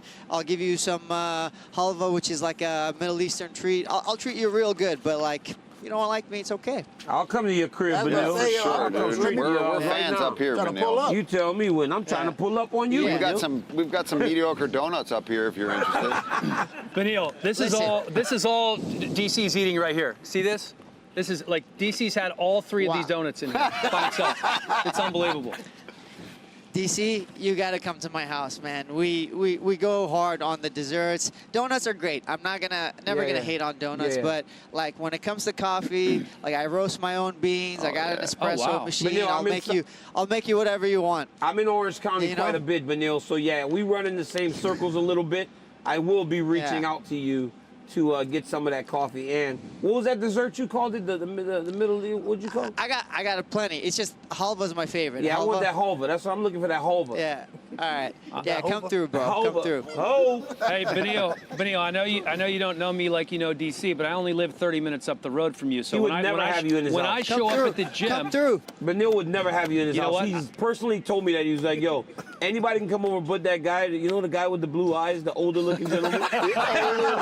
Gentlemen, jeez. Hey, Beneil, I'll tell you what. I'm not gonna lie, I'd feel a little weird if I was describing his eyes. I can't believe DC didn't feel weird saying that. You'd be surprised by the things he doesn't feel weird doing. Beneil. Hey, man, good luck tomorrow. Looking forward to seeing the fight. Hey, you get this win. It doesn't matter sexy or not. You're going to be in line for a title shot.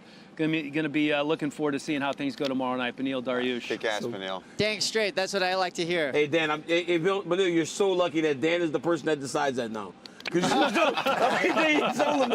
he wins and he gets a title shot. So good job, Dan. Don't get jealous, DC. Don't get jealous. I know you want to be the next Dana White. I can't wait to have those. Boys, take care. Take care, Thanks, man. Listen, he's won 8 straight fights, has Beneil Dariush, right? He is ready for the biggest fight of his life. And there are a bunch of guys who are ready to level up in a hurry or potentially ready for a title shot. I think he's one of them. So let's give me your top 3. Felder, let's start with you, guys that are in line for a big fight or potentially a title shot. Well, I mean, a man that I think we all know is sitting around waiting for that opportunity or trying to jump the line and steal the thunder of somebody that's been said is going to get that is Belal Muhammad. Just has been on an absolute freaking tear, and I think he's at the point in his career now where he just can't be denied anymore, right? I mean, he has done the work. He has beaten the names that have been put in front of him time and time again against all odds. He's been the underdog, and he's come out on top. Belal deserves a big shot. I think you couldn't argue if they threw the title shot at him right now, it would be 100% deserved. That's my number 1. And Shavkat Rakhmonov, I think, is a guy that we've got to start. I know he's not going to go out there. He's not going to talk a big game. He's not going to do any of that, but he has got to go out there and get a big main event, a big opportunity, because we've seen him slice through people, and we've seen him go to battle with Jeff Neal. That was an incredible fight, the way he was able to do that, and then find a way to finish at the end. The dude is next level. That's another guy in the welterweight division that I think we're going to see fighting for the title someday. And Yan Chaonan, after that last performance, the way that she looked, I think another one deserves another big main event or another big spot or a big spot on a big pay-per-view or a title shot. I think she's getting one, yeah? Is she? Well, that's my list. She's not booked. She's not picked for it. Lemo, she's getting the title shot. Yeah. So then in that case, Yan, I think definitely deserves a big fight. Yeah, you're right. I thought she would have got it. All right. Yeah, I thought so too. You guys ready for my list? Nah. What do you mean, eh? What do you mean, eh? I guess Number 1 on my list, I don't think you Is can it argue Nate the with. Train? No, it's not Nate the Train. It's not Nate the Train. It's another guy's pretty You might good. as well listen to him. He's making title fights. He's like, you might as well listen to you, boss. Sergey Pavlovich. Yeah. 6 in a row. I like that. I mean, I don't think John Jones wants to fight him. I don't think we're ever going to see that fight, which is unfortunate because he's an absolute monster. I think I misunderstood the assignment. His last 3 wins have all been. Yeah, right. Hey, guys. No, I think I'm just saying. I'm sorry, Dan. I think I misunderstood the assignment. No, we're talking title fights. We have almost the same. No, it doesn't have to be title fights. Just big spotlights, like people that deserve their shot. Like Dariush isn't getting a title shot. He's getting a big fight. Yeah, big fight or potential title shot. Shavkat's my number 2, just 28 years old. He's undefeated, 17-0, 5-0 in the UFC, coming off back-to-back submission wins. And then Belal. I think Belal has done nothing but win a 10-fight unbeaten streak. Yeah. One of the best in the division. He's next in line. I would hope to see him fight for a title. Like, I just think that for Sergey, right? And it's unfortunate, but like, there just really isn't a big fight unless it's Jones, right? Like, so because he fought Derek Lewis and he fought Curtis Blades. Those are big fights. Those are the biggest fights you can get at heavyweight. They just aren't very sexy because heavyweight doesn't have that star power. Yeah, if you're main eventing, you want him to get a head. You want him to have a title because the only heavyweight is that's it. That's the last one left. Stipe, right? Yeah. And he's just not fighting. But Stipe, how long's it been? 2 years. 2 plus. Almost 2 years. Yeah. No, 2 years. Yeah. Daniel Cormier coming out of retirement. Yeah.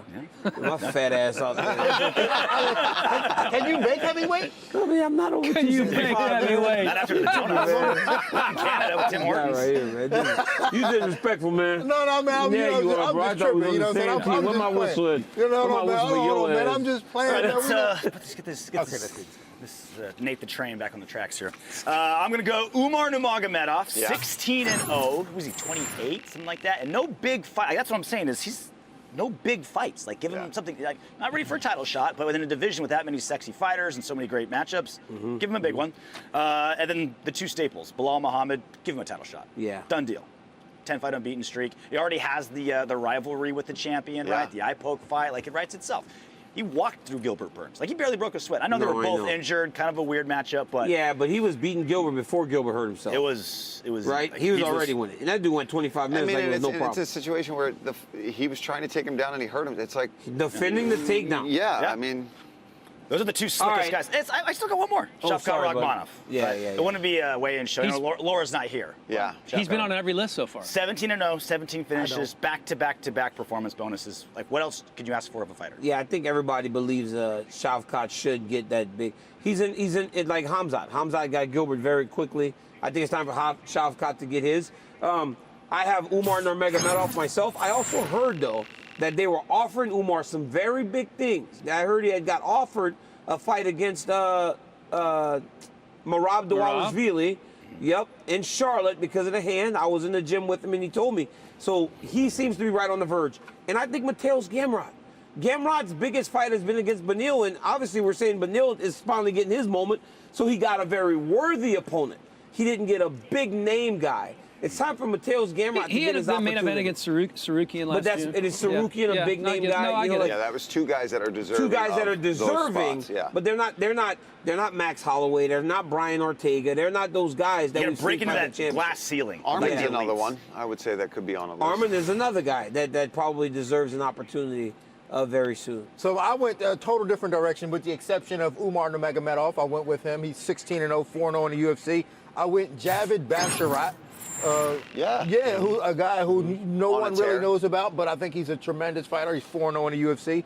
And then I went Natalia Silva. I mean, she's just been tearing through those girls at strawweight. So I'd like to see her get an opportunity to fight somebody with a bigger name. I don't think you went to do it's just different names. Dean actually did the work as it was supposed to be done. He was deep into tapology looking for these things. He's there. That was good. That was good. We all had pretty good lists. You do? Yeah. I'm going to give you a break right now because we're going to take a deeper dive into this co-main event between Charles Oliveira and Beneil Dariush. You're supposed to wait until the feature starts. No, they told me they said go. They said go. All right. Beneil Dariush is one of those guys that I've always been a massive fan of just because he goes out there and does his damn job, shows up and fights with every ounce of his heart. And he's a guy that could be complaining, like, I've been on this massive win streak. I haven't gotten these massive fights yet, these big money fights, the title shots. Most guys at that with 8-fight winning streak in the lightweight division, you would be calling for that. But he doesn't care. He just keeps plugging away. He just knows that he's got to go in there and keep winning fights, and eventually you can't deny him. I'm not a beggar. I've done everything I need to do. You said fight in here. Whoever you put in front of me, I fought whoever. Here's what I will tell you. I don't care if I have to win another 10 fights before I get this belt. I'll do it. They could circle that belt around me all they want. They could try to avoid me all they want. But my day will come. What God has planned, no one will stop. Oh! Huge left for Dariush. What a performance by Beneil Dariush.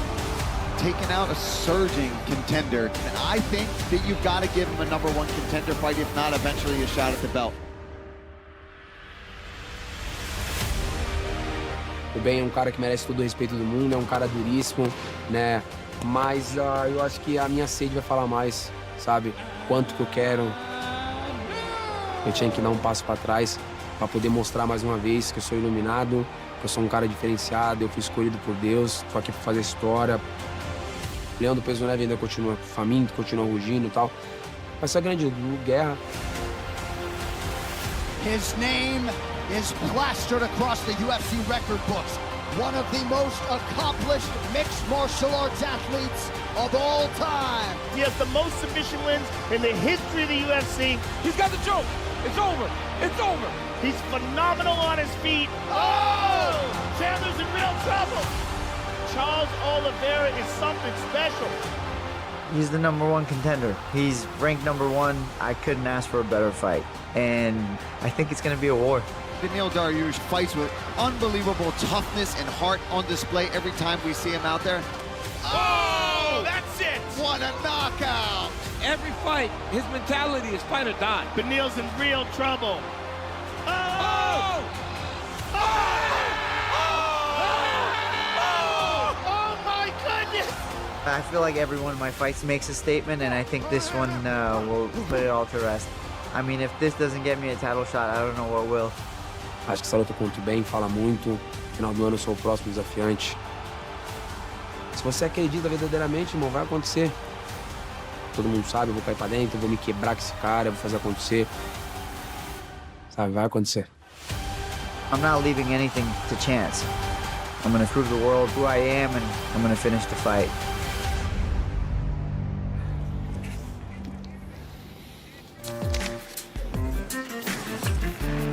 Beneil Dariush on the all-time wins list with 16, right behind Cowboy Cerrone and Jim Miller, taking on who he called the second greatest lightweight of all time in Charles Oliveira, who has the most finishes in UFC history. And this guy is just an absolute monster when it comes to the ground game and jiu-jitsu and submissions, which brings us to the top 5 submission artists in UFC history. RJ, we'd like you to lead this one off. Is it? I thought it was now, currently. Yeah. Oh, I'm UFC sorry, active. history. My bad. I said history. Yes, very active. different list. Yes, very different. All right, top 5. We'll start at the bottom. Number 5, Jailton Almeida. I think when you're also that good at a heavyweight, right? Not a lot of great submission artists at a heavyweight, so the gap is much bigger. Before Brian Ortega, that's his entire game, right? He's like kind of hittable. Wrestling's not great, but if he gets on the ground, you're screwed. Mackenzie Dern, one of the best female jiu-jitsu players of all time. Ryan Hall. He just does jiu-jitsu. Yeah, I don't know how you could put Ryan Hall on this whenever he did what he did the last time, when he flipping around on his back. And because that's all he does is jiu-jitsu. Man, it don't matter, man. It's not talking about how good he is as an MMA fighter. Active submission artist. I'm sorry, D. Yeah, that was crazy. I talked to him about that, man. He was tripping. He was tripping. He was tripping. When the dude jumped on him and beat him up and finished him, I was like, thank God, man. We got to see this no more. You won't even put Jim Miller in the Hall of Fame, so what would you know about Ryan Hall as a jiu-jitsu artist? What did you say? You heard me. Well, I didn't hear you. You wouldn't put Jim Miller in the Hall of Fame either. Yeah, that's. So you want to put Ryan Hall as? I'm not doing that again, man. Y'all been doing it. People keep doing it. Wrong? Yeah, I'm not wrong. You wrong. I think you are wrong. You are. Longevity means something. Wins mean something. And number 1, Charles Oliveira. I mean, his submissions is his offense, his defense, his gray area. When he's hurt, he falls to his back. No one follows him. By the way. When he's in trouble, he starts throwing up submissions to set up scrambles when he's hurt. And, of course, he can just tap you out any time. So his submission is so much more of his game than just, oh, I'm on the ground, I'm going to tap you out. Best submission artist in MMA. All right, DC. No, it's Paul, actually. But this fly that we're dealing with up here is fighting These back. Canadian flies are I wonder if aggressive. you can see that on TV. I need my salt gun yeah, the fly is, now they're done. They're ruined. Did the fly touch all the donuts? I think so. Does it taste like definitely fly? touched that one. Let me know if it tastes like fly. I have a very similar list to you, RJ. Again. I didn't put it in any particular order, but I'll start at the bottom. Brian Ortega, I mean, obviously, the dude, unbelievable with his submissions. Gunnar Nelson is a guy I put on there with his submissions. He was a really good grappler. Still is. I think he's coming back once in like 3 years or something. What's that? He's fought once in like 3 years. He fought just recently, but he is still active. He fought in England. He's technically active. Mackenzie Dern, of course, unbelievable submission artist. Jailton Almeida, scary individual right there. And then, of course, Charles Oliveira. I mean, say no more. All right, man. Y'all ready for mine, man? I'm ready. I love Jim Miller, number 1. Love Jailton, but I think Jailton's is more of a byproduct of the lack of grappling in the heavyweight division right now. At number 5, Paul Craig. Paul Craig has been submitting guys for so long. He's got great submissions off his back, everything else. Number 4, Brian Ortega. Number 3, Islam Makhachev. Charles Oliveira's number 1. Islam Makhachev submitted him, and he has submitted multiple people. Maybe it's not classic jiu-jitsu. You know who also jiu-jitsu. submitted Charles Oliveira? But no. Jim Miller. But I'm saying, maybe it's not classic Future Hall of jiu-jitsu, Famer. right? But it's Didn't they that both go grinding wrestling one-on-one type with of submitting each other? Yep. Yeah, but it's that classic wrestler type of grappling, and ultimately he's submitting people. Mackenzie Dern, one of the greatest female grapplers of all time, and then Charles Oliveira at number 1 is the best active submission artist. But Didn't where's Islam? Didn't Felder beat Charles Oliveira? He beat him, but he didn't submit him. But where's Islam? Why are you guys not putting Islam on there? You know what? You're absolutely right. Let's take a look at my list. He did tap, actually. It's just, I didn't stop. Oh, is that right? Tap to strikes, and I just continued to elbow him in the face. You want to know where Islam is? Yeah, show me. He's number 2 on my list. That's my boy right there. Right? Hellcat. Number 2 on my list, right behind Nate Charles Landwehr. Oliveira. I don't think you could put anybody else number 1 besides Oliveira. Brian Ortega, T-City, number 3. Jim Miller, future Hall of Famer. First ballot. Nobody has more wins in the UFC. And also 11 career submissions. And then Mackenzie Dern. To be honest, I feel like I should have flipped Miller and Mackenzie Dern. I think I'm a little jaded just because of all of Miller's accolades and all the wins and all the submissions. Dude, you guys are gonna like single-handedly get Jim Miller in the Hall of Fame, huh? It has nothing to do with his all-time wins and appearances. Bro, it's just us lobbying. here we go again, guys. Records change. He could be the all-time leader in wins, and then he could not be, and then he'll have been in the Hall of Fame for something that's not even the case anymore. So you could just hold a record at some point, and that makes you a Hall of Famer. Well, records are meant to be broken. Yes, but I'm saying but it's still, it's like, this is my thing. So and like the Donald, rules, you know what like I'm even saying? Donald Cerrone, right? Like even Donald Cerrone, right? Donald Cerrone was at one point the leader in submissions in the UFC, but he's not anymore. Right. So you're saying Donald Cerrone should not go in the UFC Hall of Fame, is what you're saying? Donald Cerrone's going in the Hall of Fame based on popularity. Let me ask you a question. In terms of resume, I don't know if he should be going into the Hall of Fame. How many double champs are there in UFC history? I'm not saying only double champs. There are champions that shouldn't go to the Hall of Fame. Every single sports Hall of Fame, the all-time wins leader is in the Hall of Fame. UFC's the only one where there are people in fighting that have been champions that I don't think are Hall of Famers. That's fair. But do you think that the most It's not wins the Hall ever? of Champions. Do you think the most wins ever is harder to achieve than being a champion? What? No, nothing's harder than being a champion. It's impossible. If you win the belt and you lose the belt your next fight, so you're still a champion. Is that greater than 22 career wins in buddy, the UFC? You don't just get a title fight. You build to the title. Beneil Dariush has won 8 in a row and hasn't gotten a title fight. How many? You build to the title fight, then you become the champion. So even if you lose the belt after winning it, it's impossible to become a champion. How many fighters have become UFC champions? Dozens and dozens and dozens. How many fighters have 22 UFC wins? Oh my God. One. This is so crazy. Uno. Only one guy. Jimmy A10 Miller. So I got my list. But I was just left hanging. My list. I got Mackenzie Dern. I got Jillian Robertson. I got Gerald Meerschaert. I got Gunnar Nelson, and then Charles Oliveira. Gerald was definitely on. I gave the honorable mention for Gerald as well. He's the all-time middleweight, right? Does he have the Yeah, he's got all-time the all. Shout out to Gerald for yeah. that. I mean, that's. All right, we talked about Amanda Nunes before and the toughest challenges that lie ahead for her.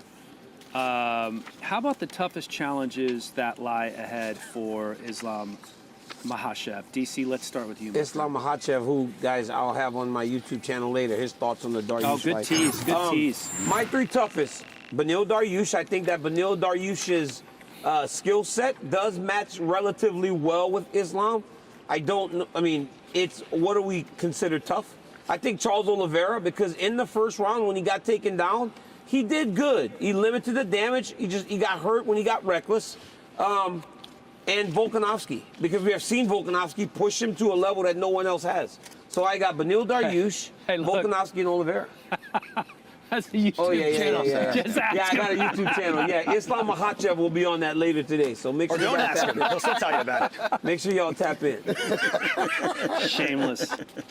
Shameless plug. All right, who's up next? RJ's up next. Got to go Charles Oliveira. I think even though obviously you just lost to him, but he would do better next time. I think so. If they fought again, he would do better. I think. Well, and just stylistically, like Islam wants to have everything like structured, right? I want to be in your half guard, whilst Charles Oliveira wants it to be anarchy and just catch you.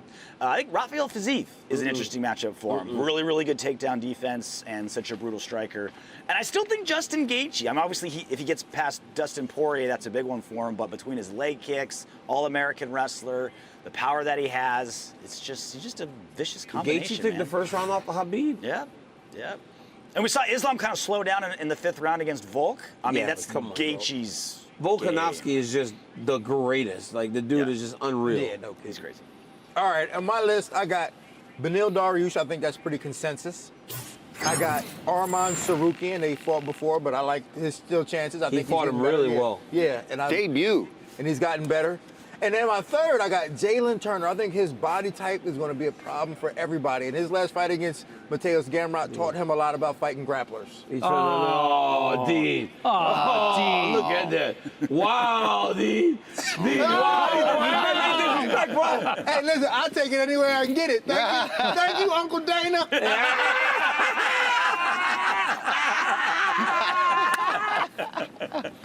This boy crazy, man. He doesn't care. He doesn't care. All right.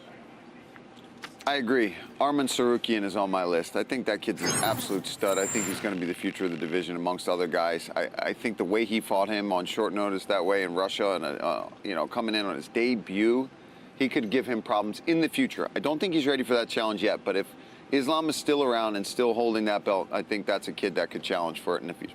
Beneil Dariush, I think the styles, the way his jiu-jitsu, his own grappling, and he's not afraid to mix it up and get ugly on the feet. Oh, God, that's the meanest one yet. He is an actor. He's classically trained. He's classically trained. You went to school for it. Come on, guys. Did go to school guys. for it. Did lots of theater.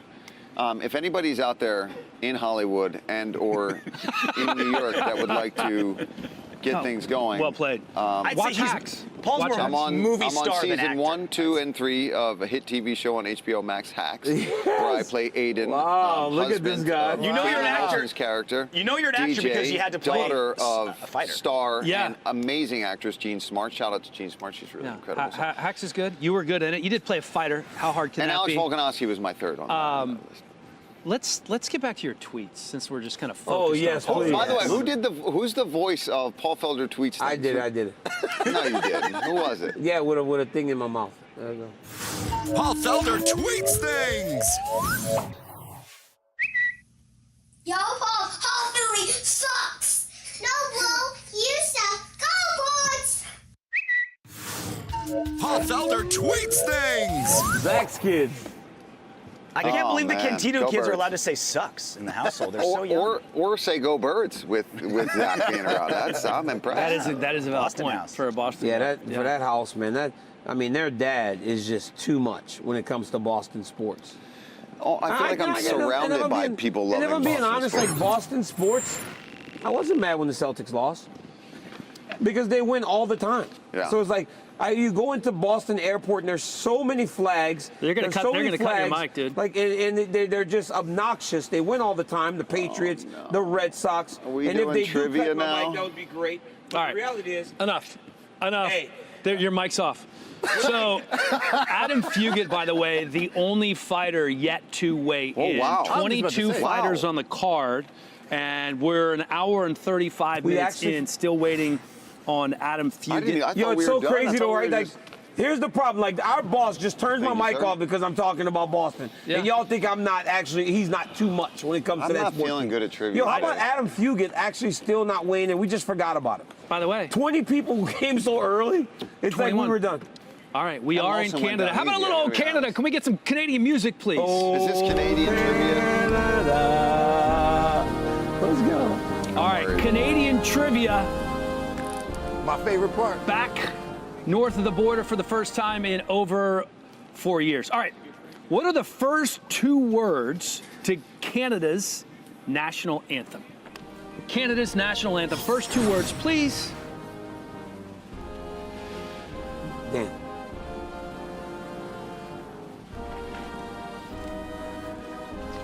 Flip them. Hey, look at D. Now Look at D. you're. All right, so you guys got it, but technically it's just O, not OH. But we'll give you that, okay? All right, Geddy Lee is the lead singer of which Canadian rock band? Geddy Lee is the lead singer of which Canadian rock band? It's a lady. No. Okay, don't turn him until I tell you. It's like, think like 70s, 80s. No, then I'm way off. Yeah, just turn him over. Nickelback, no. Led Zeppelin, no. It's Rush. Got that right? Okay. Wow. I'm a big Canadian fan. This Canadian basketball player was the first overall pick in 2014. This Canadian basketball player was the first overall NBA draft pick in 2014. I'm going to give you a hint because I think this is kind of tough. What? Golden State.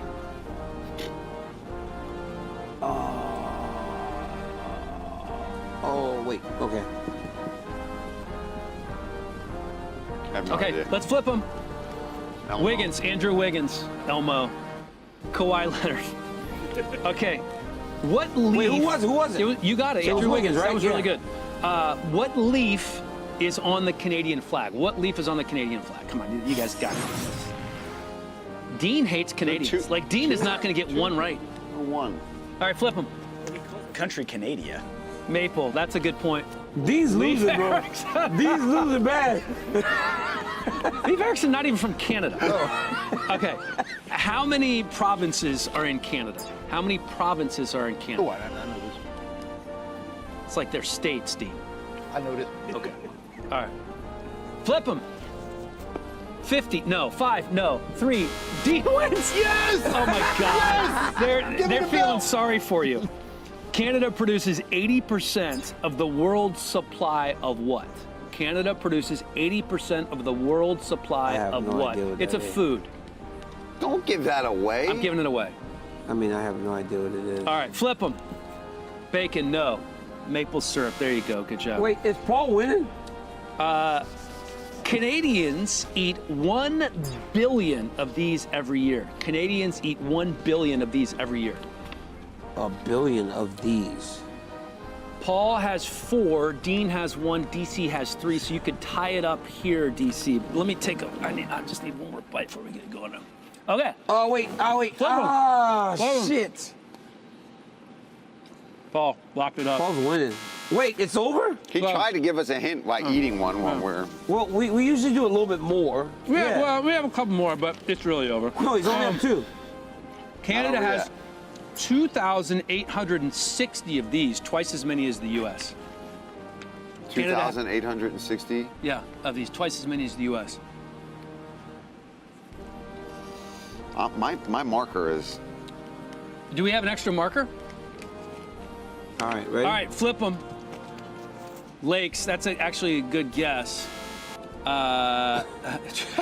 guessed lakes too? Yeah, I did. Yeah. Is it trees?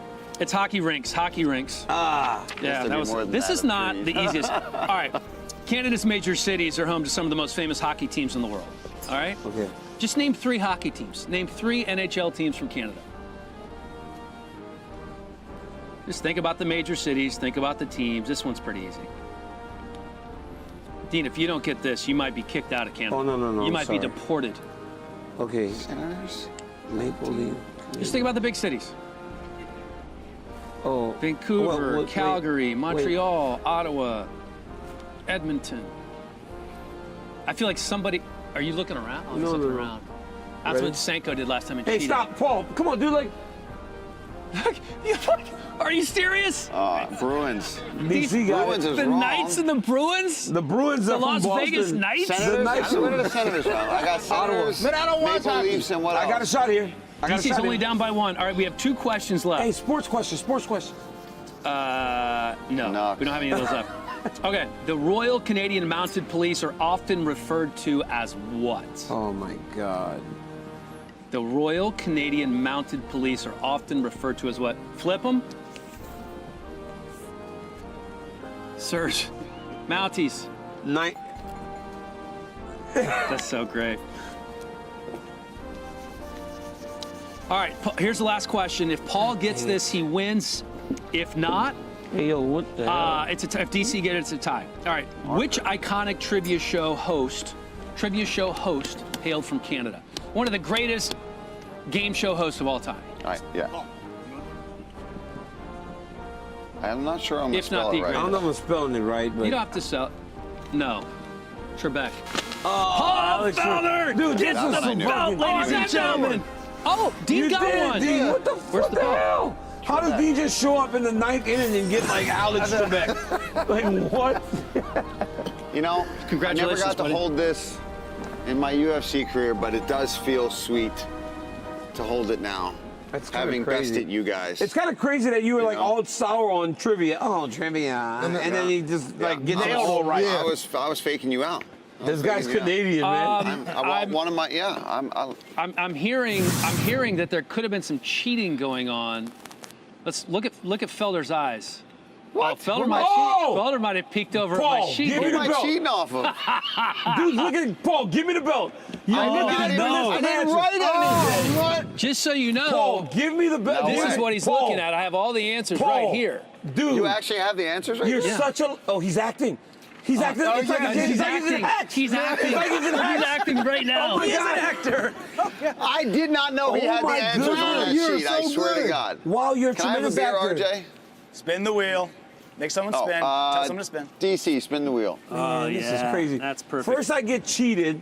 I and did then not cheat, I Dude, swear. I watched you cheat. On maple syrup. Oh, these are so good. Oh, there's a fly there. God darn it. Eat the fly. Eat the fly. I'll eat this one. He wasn't on He's this got a one. lot of protein on him, that one. Well, that's a good spin. Yeah, I always shut it. Build up the suspense. It'll just stop Okay. You on have the to name 3 French words in 10 seconds. 1, Les Two. les bon Three. temps roulés. 4. Let the good times roll, baby. Well, from Louisiana. This was easy. Yeah, you were that. Yeah. Put that on the. Put I'd it have on panicked there. for sure. Put it on there, Zach. Let the good times roll, man. So, as you know, if you watch the weigh-in show, we like to play a lot of silly games, and a lot of those come from great. social media, whether it be TikTok or Instagram. And there's one involving a rubber band and a kazoo. This is it right here. So the deal is, you can't make a noise, So we didn't right? get kazoos, huh? You get the rubber band. You get the rubber band snapped on your calf. If you make a noise when getting hit, you get a point. If it happens twice, you're out of the game. Oh, sure. Sure. You're supposed to plug that into your pocket. I'm just going to put it on. Everyone have their We need rubber bands. All right, put the whistles around your neck, kazoos. Line up, boys. We rehearse. You know how this works. We got a rubber band? Paul, let me get behind. Let me get the in. order. No, You know, Paul, these rubber you bands need are to pick actually. the order. Hey, these rubber bands are actually different sizes. Let's pick a big, thick one for everybody. Nice and girthy. Yeah, nice. Yeah. My legs ashy. Get a shot of this calf here, guys. Paul needs a new one. Why? Hey, can Because we get that's a not camera good. on how ashy DC's My legs legs are? ashy as fuck, man. What the hell, bro? It ain't like he wearing socks. Nah, Oh, yeah, what do you damn. mean? I'm not fitting that on me. Yeah, you are. Yeah, you are. Damn, my legs ashy. D. My shit's so ashy, bro. All right. Hey. Yeah, that's thicker, dude. My shit ashy. Look how ashy his legs are. I'm doing Dean's.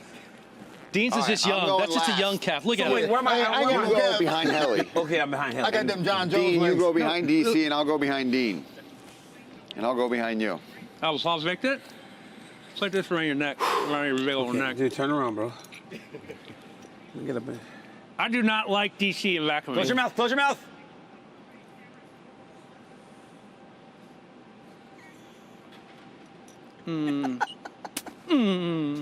Oh, a hum, not a blow. It's a a hum. delayed. It's a delayed. Oh, that's a blow. Yay. God, dang, that shit hurt. That's a whistle. That's a blow. Oh. Oh, Wait. stone. It's kind of delayed. I ain't gonna knock the shit out of this one. Animal. A limp counts as half a blow. Close your mouth. Close your mouth.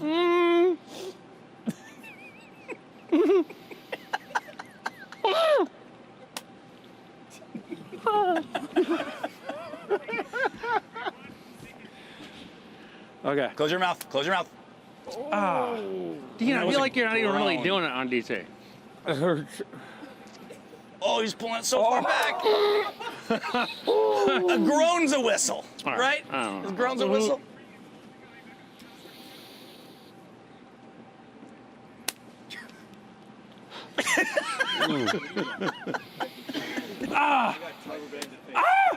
Your mouth was open. That's a blow. That counts. That counts. That's a blow. Close your mouth. Look at it. They are ashy. He's out. He's out. I'm out. I'm out. Fuck, man. Ow. D only pulls it like 3 inches. Wait, I only get 2 strikes. D, that shit is over. It burned my leg. Look how far he pulls it. Shit, it burned my leg. Oh, I gotta take it off. We got me to instant replay on D. Might have been a whistle. What, an angle? Oh, he's doing an angle. New tech, two-handed. Oh, he broke it. He broke it, and he's still good. All right. Fucking shit hurts, man. All right, that was pretty good, guys. One loser. John Anik now. That shit hurt. With the action man, Chris Curtis. Oh, my God. That was good. That shit hurt. All right, thank you very much. I am here with number 14 ranked middleweight contender, the action man, the king of combat, Chris Curtis. Nice to see you, man. You've been a busy man since you signed with the UFC less than 2 years ago. Oh, yeah, man. Staying busy. Just loving it, man. I'm 36 soon, so don't have a 10-year career in the UFC, so I'm trying to speed run contracts and get through here. 2021, you were one of the fighters of the year. You go 5-0. At the end of that year, obviously, you signed with the UFC, and essentially they've been trotting you out there every 3 months. You just fought Kelvin Gastelum in April, and shortly thereafter, this fight against Nassourdine Imavov was signed. Can you walk us through that? Yeah, man. I went back to after the Gastelum fight. Not happy about that, but I went right back to that. I was in the gym Monday after that fight. Nothing changed. We were back in camp. I was back training. I had no injuries from it. And they're like, hey, man, how soon do you want to fight? And I was like, I am good to go. Give me 2 weeks. I'll be ready. I'll be good to go. Nassourdine came up. And I'm like, yeah, man. Like, I was there when he fought Sean. Sean fought him last. I've already done the film study for him. So I'm like, screw it. Let's go. I think he wants to fight. So let's go. I'm down. Obviously, a good matchup against a guy who resides in the top 15. How much insight did you get from your right-hand man, Sean Strickland, a guy who has cornered you in the past, and obviously, to your point, a guy who went 25 minutes with Imavov late last year? Just being in the corner more so, I got a lot of first-hand experience of just what he wants to do, where his breaking points are, how he wants to fight. And then, taking from Sean, just figuring, from Sean's insight of, how much he wants to fight, where his heart is, where he's going to fall back to. So it's a lot of first-hand information from a lot of good sources, myself and then Sean. So that's really helpful. Usually don't get that, but to turn around and have that same guy, it's pretty interesting. You've had so many big moments in the UFC, but you've also experienced some adversity. And anyone who knows your story and knows how long it took you to get to the UFC and knows what happened on the Contender Series back in 2018, have you allowed yourself to reflect at all, to express gratitude, enjoy the journey, given how long it took you to get here? Because once you got here, man, you've made up for lost time. It's funny, man.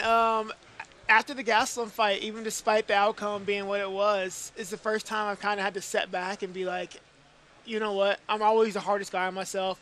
I hold myself to a really high standard. So when things don't go my way, they come up short. It crushes me, man. This is my entire life. I don't do anything besides fight and train. This is it. So this is I have a son on the way. Right. And it's my second son, but it's my first son was 16 years ago. And I was at a very different point in my life where I was still building. So now, my next son is in October, and it's insane because I had to sit back, and I was mad about the Gastelum fight. But I'm like, bro, I raised my first kid with no money in the bank, terrified every day that my kid, I'm going to be homeless. I can't take care of my son. And now I'm like, this kid's not going to need anything. It's going to be so much easier to do this.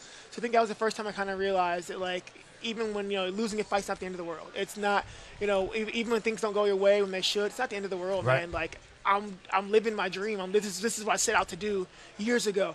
This is all I wanted to do, and I'm living it, man. I'm one of the best guys in the world. I can prove it to you through science. So I'm stop caring about these other people, man. And let yourself be happy. So I'm enjoying it a little bit. It's amazing. No, here we are midway through 2023, and you can absolutely lay claim to being one of the best middleweights in the world. He mentioned the kid on the way in October, so we may not see you again until December. But before we let you fly, Nassourdine Imavov this weekend, feature prelim on ESPN. Any final thoughts on the fight and maybe any particular area of focus when it comes to this matchup? For me, man, I think Nasruddin's. I think he's good, man. I think he's good, but I think he's green, which is weird to be ranked in the UFC at green. But I think a lot of guys in the UFC, even getting their rankings, are still green. I got 40 fights, man. I've seen a lot of stuff. Right. I've had time to prepare, which has kind of been an interesting part of mine, and not having a chance to prepare. For me, I think overall, just my biggest issue in the UFC so far has been moving up a weight. I haven't been as confident as I could be, so it makes me start even slower than normal. So the Gastelum fight, we worked on it, but, we had a couple of injuries going in. This one, we're pretty healthy. Pace. I think I can break 9.5 out of 10 people in the world with pace. Pressure makes dust and diamonds. It's not a whole lot of diamonds out there, so we're going to see how much he can take.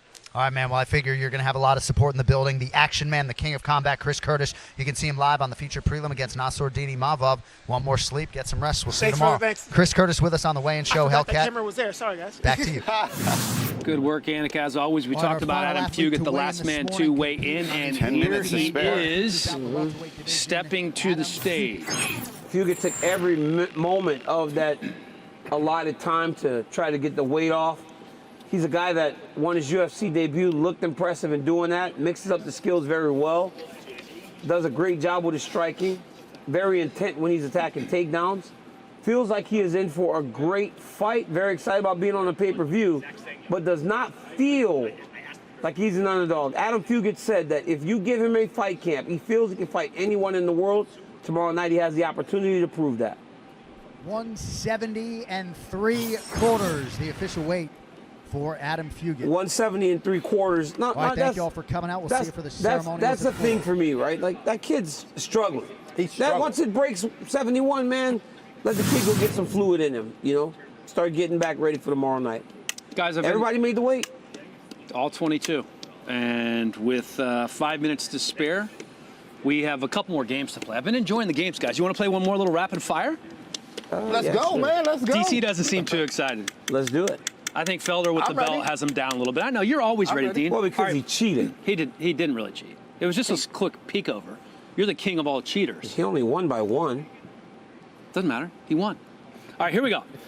At this point in Amanda Nunes' career, does she need to accomplish anything else to secure GOAT status? No. Okay, rapid fire. No, it's not even a question. She's the greatest. Fact or fiction? Irene Aldana presents the most unique striking challenge that Nunes has ever faced.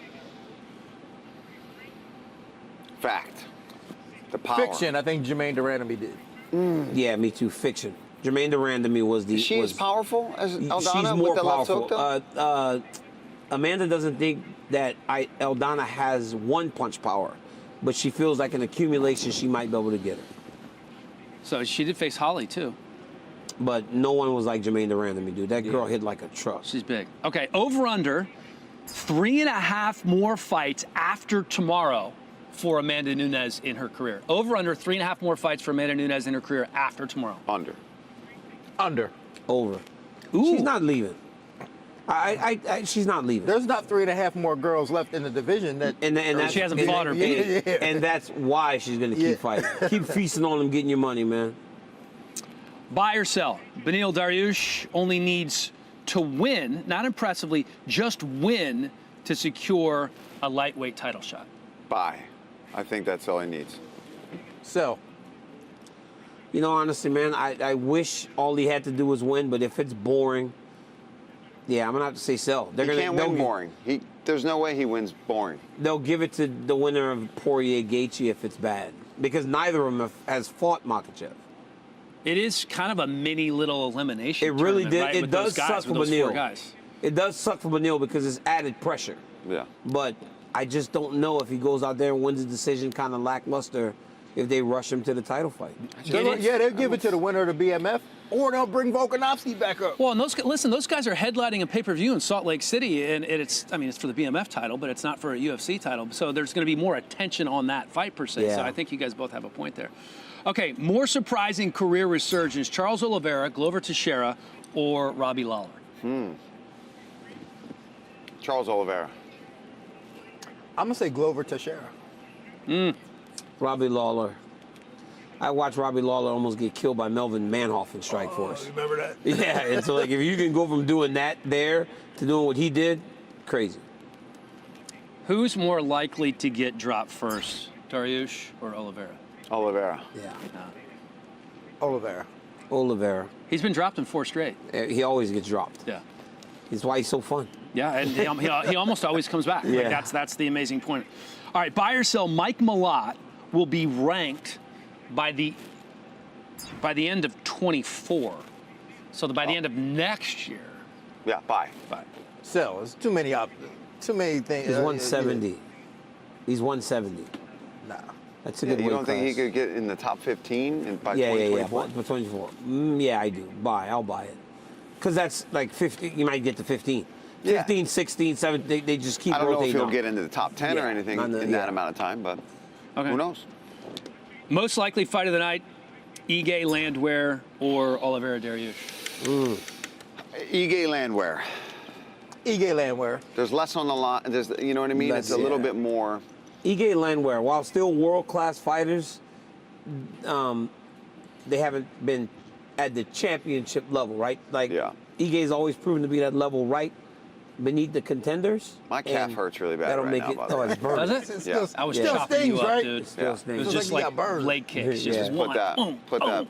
poker face on, baby.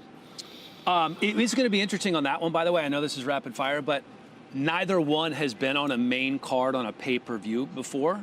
Could the moment be too big for either one of them? I don't think so. I think it's going to be massive. I think it's going to make it a fun Well, I think fight. since they both are experiencing it for the first time, that's what makes it fun, right? If one guy had been there a whole bunch and the other one is making his first time there, then it could wear on him. You know what's funny is like great fights, right? Generally aren't the best fighters. When you put the two best fighters, it's not always a great fight. Because that's why the lower level fights have the better, more entertaining, because they leave more openings, leave more holes, all those things, right? So look at this. You would think that, Landwehr and Ige would be a little bit more fun. Oh, I'm just I would using think that. so too. I mean, just they trying got to flex my calf nothing to now. lose, right? Yeah. You see when that? you don't have nothing to lose. Are those marks from That's the rubber from bands? the rubber band, dude. That's what you did to me. That's amazing. That's terrible. Yeah. Felder All right, doing his next Mr. Olympia question. pose. Bad. Who's going to get the biggest pop from the crowd tomorrow night? DC. No. DC. No. I think Amanda. Buff. You think Amanda? Amanda, yeah. Because here's the deal. Mike Malott is a Canadian, but it's not like he's George St. Pierre Canadian. Oliveira got a big Charles will get a big reception reception too, but I think Amanda or Charles. It's not going to be. It's not going to be like a guy just because he's from Canada. It's not like if it was Patrick Cote. Yeah, maybe. It's a guy that's been around for a long time and people recognize him. These are younger Canadians. I think he'll get an incredible pop. He'll get a great pop, think but I don't think Charles it'll be is like gonna get championship. more Yeah, I love think than- Charles yeah. might take the cake. All right, maple syrup Yeah. or poutine? Oh. Well, I mean, what are we doing? I mean. What's Well, I mean, that's breakfast just like or? they're both. That's like saying, Hold on, a now, cheese wait a minute. plate Now, what is or, poutine? Like that sounds like something pretzels. obvious. You know what I It's mean? good, boo. That It's sound good, like- Dean. They have it It's down. good, They no? have it down in Louisiana. It's French fries with like turkey gravy, Turkey and gravy, like all cheese kind of curd. dishes on it. Yeah, I'm it's in like on cheese that. curd. It's pretty sick. I'm in on the I mean, if I'm having French toast, I'm not going to have a side of poutine. You know what I mean? But I'm it's your having last supper. syrup. It's the last supper. It's your last Oh, then meal. poutine. Poutine or like pancakes with freaking the best maple syrup. No, in the I'll go potatoes. poutine. French fries all day. Poutine. If I'm about to get Yeah, yeah. If hanged or something, we're on poutine. Dean really loves like that saying word. poutine. I know. Look at There's it. something fun about saying poutine. It is. I can't wait to eat some poutine. That's like Get my tongue on that poutine. You thinking that's punani? like that's like that and the whole booty together. It's a not dirty word, like moist. Yeah. Oh God, you guys are crazy, man. Well, you I could mean, have this very is- moist poutine. This is too much. You you're could. doing it right. It's got gravy on If it. you're doing it correctly. You guys are crazy. It's too much. Try DC, what's wrong with these guys? They're crazy, They're man. I freaking don't know. perverts. Oh, that's Yeah, good, out of their RJ. mind, man. You do it right. Can we do a game? You know, the funny thing is, when Sanko's not here, rapid fire actually works pretty well because you guys go quick. Right? She's gonna be pissed. I hope she's watching this right now. She's gonna be pissed. I'm kidding, Sanko. All right, let's play a little rent free. Leave my girl Laura alone, man. We miss Sanko. All right, little rent free. These are A guy on the fight card who has a moment from his past that kind of lives rent-free in your head. A moment in Canada, right? Like a moment. It could be, sorry, I'm getting this confused with other times we played rent-free. This is a moment in Canada, a fight in Canada. Yeah, poutine on the brain and maple syrup on the brain. Who are we leading off with? I'll take the Dino, reins. let's go. So I'd say UFC 129, Aldo Hominick. And the reason why is because I remember I was still fighting at this time, and I just went down to featherweight, and I was almost afraid of Aldo because I was like, man, this dude is a killer. But this is the first time when somebody showed that he was human, because Hominick won that last round and showed that he was human. So that would always stay in my mind. Even with that big thing on his head, he won. I think it was huge. Yeah, for me, dude, it was UFC 124. When this dude walked out to fight George St. Pierre in Montreal, bro, I was in his corner, and it was the building was shaking. They were booing Josh Koscheck so loud. So as we're waiting, when this dude's music hit, you hear this shit? Look at that. Bro, it was a madhouse. This guy, you know, the Canadian rap, the French rap came on. George St. Pierre came out. Dude, that building was shaking for this night. Jabbed him to death. That was awesome. UFC 231, Max Holloway, Brian Ortega. We knew Max Holloway was badass. We knew he can put together great combinations. We knew he can land a lot of punches. He landed over 400 strikes. Third most all time. This is when we learned that he can throw punches forever. Look at his and mama. Just put you through Max hell. mama like, kick his ass, baby. Non-stop. Just walking, just never stopping. Non-stop. I'm going back to December 10th, 2016 in Toronto. There he is, the Korean Superboy and Cub Swanson. One of the great fights of all time. Hall of Famer. Inducted into the Fight Wing Hall of Jim Fame. Miller. Remember, Troy was just 25 years old, and he was installed as the favorite, and that really pissed Cub Swanson off. But this really did set Troy back. It did. He man. never was the same after this. He never was the same. He was never the same.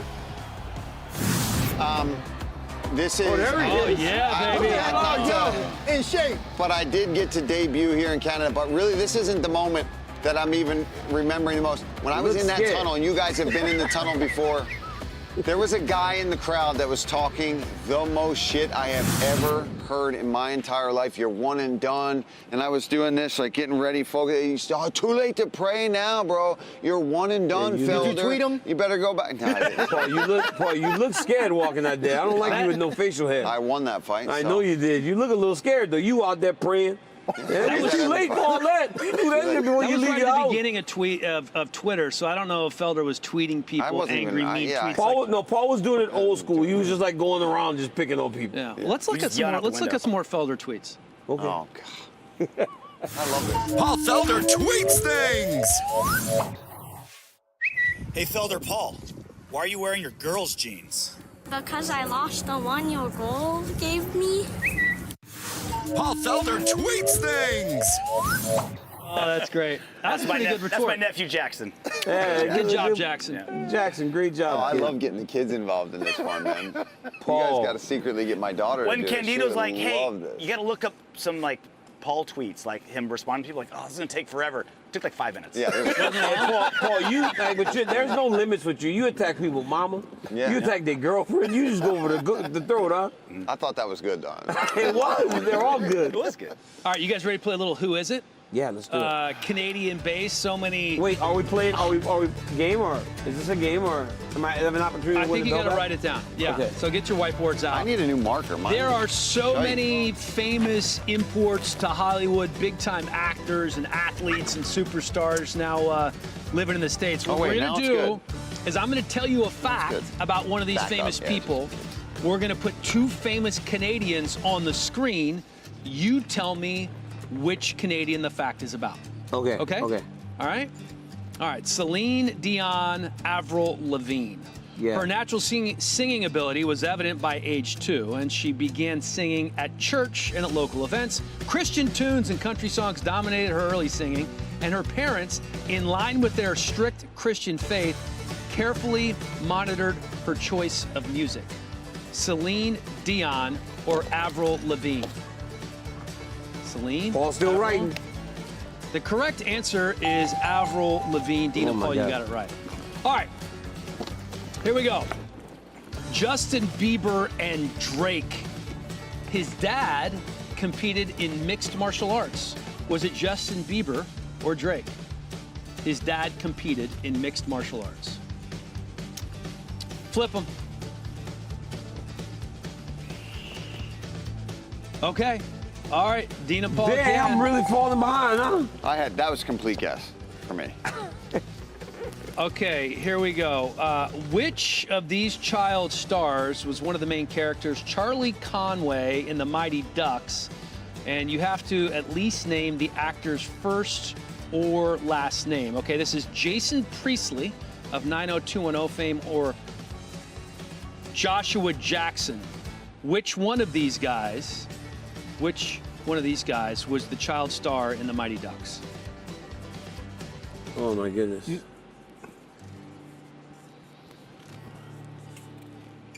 Jackson. Oh, got it. Good job. Jason Priestley, not in The Mighty Ducks. Okay. Which of these famous country music singers was born in Windsor, Ontario, I don't even know who these people Canada? are. Sheryl Crow or Shania Twain? Sheryl Crow or Shania Twain? Born in Windsor, Ontario. Ready? Flip them. The answer is Shania. Oh, Dean's on fire right now, boy. Dean about to get a title. Music guy. Dean Thomas. Pop star. Okay, this famous comedian wrote his breakout film with his longtime writing partner when he was just 13 years old. Which one of these guys? 13 years old, wrote his breakout film. Seth Rogen? Yeah, I mean, nobody's saying when to go. That's my bad. Paul, That's my bad. He had it. Paul doesn't He get had it. He had I had RO. Rogen. He had RO. That's my bad. Wait, Paul. I'm so excited. He had it. Oh my God, All right, you bonus guys give him question. so If you much can name lead. the movie that he Okay. wrote, can you name the movie? When he was 13. All right, ready? I don't know. You ready? No? I don't know. No? No? All right, flip them. I don't have it. Hot Tub Time Machine, Superbad. DC got it. DC got it. There we go. What Okay. was it? Super bad. Okay. All right, here we go. Am I close again? No. We'll get a score count here in a minute. These famous Canadians are going to be starring in the live action movie Barbie this summer. Okay, who's playing Ken out of these two guys? This is Ryan Reynolds and Ryan Gosling. Who's playing Ken? Just wait. All right, let's flip them. Ryan Gosling, you got it. Because Ryan Reynolds is a little old now, you know. Yeah, he ain't playing Ken. All right. 5, 6, 4. And who's in the lead? Dean? Oh, there it is. Okay, Dean actually has 6. So it's 6, 5, 4. Felder second, DC's third. Okay, this famous Canadian is a longtime advocate for PETA. This is Pamela Anderson and Alanis Morissette. Just wait to flip here, guys. Can't spell it, but. Okay. All right, he's almost done. Alanis. Pamela Anderson. I know Huge Pamela advocate. Anderson. Okay. You guys know Pamela Anderson from other things. Michael Bublé and Shawn Mendes are pictured here, two of the most famous musicians hailing from Canada. One of them got their first big break on a singing competition show that he won the British Columbia Youth Talent Search. Which one of these guys is it? Michael Bublé or Shawn Mendes?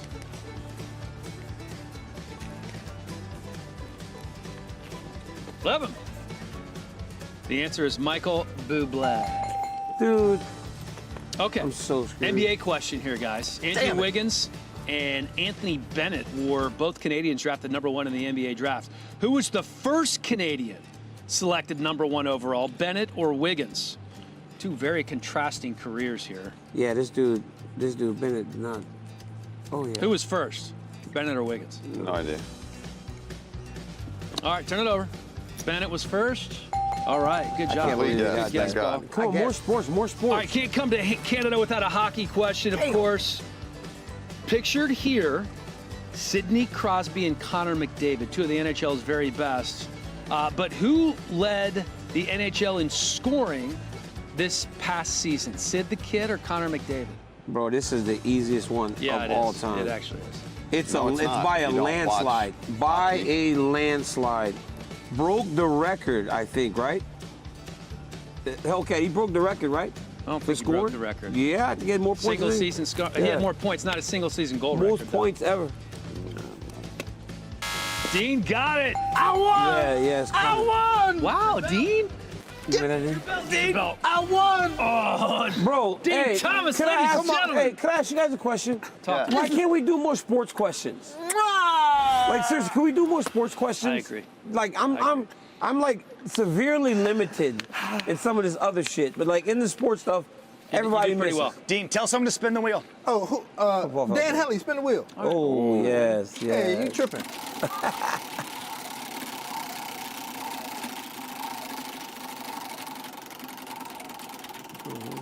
You don't want that shit. So you just put it so fast. Shot of maple syrup. Shot of maple syrup. Social media takeover. Get the phone out. Get your phone out, Dan.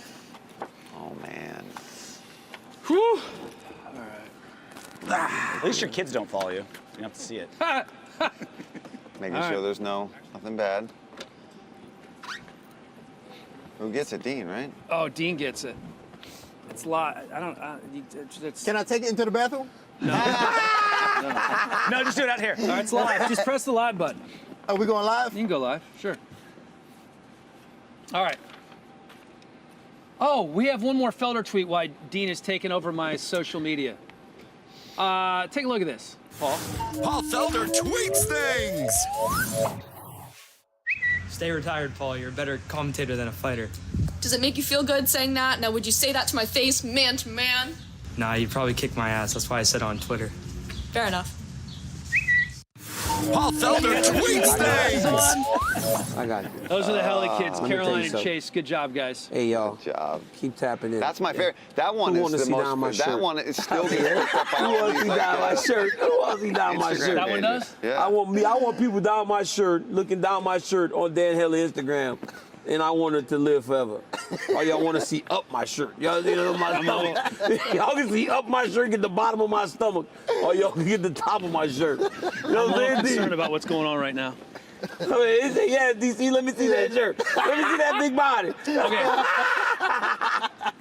We have, we're talking about countries that have the potential to hold three or more UFC titles at the same time, right?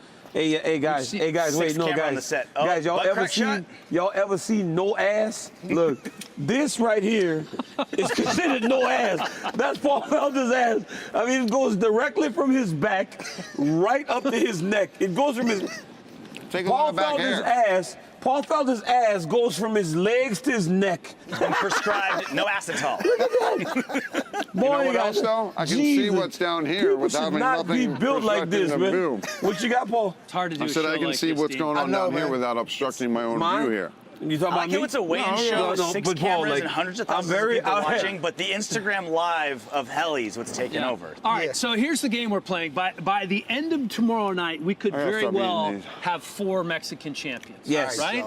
So let's talk about another country that I'm eating has the far too much potential sugar. to have 3 champions simultaneously. Yeah, All right, yeah. that's it? That's it. Thank God. All right, thank you. They want to Paul Felder ass. Somebody gonna definitely Somebody use save that. it. They gonna steal that video. All right, we'll do this in a minute. Okay. I got to pee again. So how about a country that could have 3 simultaneous champions going on at the same time? Let's start with Dean. I'm going with Brazil. And I think the potential for, obviously, Amanda is already the champion.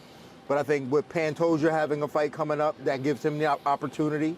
Amanda Lemos. And then one that I think we've all forgot about is Talia Santos. She's still in the race. Oh, man, how we forget about Talia Santos? Well, and Amanda has 2 belts, so you're like 2/3 of the way there, which is one person. Yeah. That was Who's good. next? RJ's next. Russia. How about Russia, right? Islam Makhachev, you got Umar Nurmagomedov, Sergey Pavlovich. You know, you start throwing those Dagestanis in there. You know, you get some of the Chechens in there. I mean, I think it's only a matter of time before every single UFC champion is either from Africa or their last name ends in OV. Like it's just a matter of time. DC, I went Australia with and New Zealand, Australia, New Zealand with Adesanya. Those and are two completely different countries. They're like, I mean, look, it's the same. I went with America Australia, and but let's just put those two. America and Canada. We have those two together. They just need one. I don't know who that third's going to be, but there's somebody in there that could. Maybe Carl France comes back. I just lost. Maybe Oldberg is a future champion down the line. Casey O'Neill's in there. So yeah, I'm going the Australia-New Zealand connection. I'm going same as RJ again with Dagestan/Russia. I mean, there's just too many options for those people to take over. Let me pull the curtain back. And the prospects, too. I'm going to pull the curtain back a little bit. RJ was working as a researcher for a while. He was helping me with my research, and I now know that he has been doing Paul's research. You think so?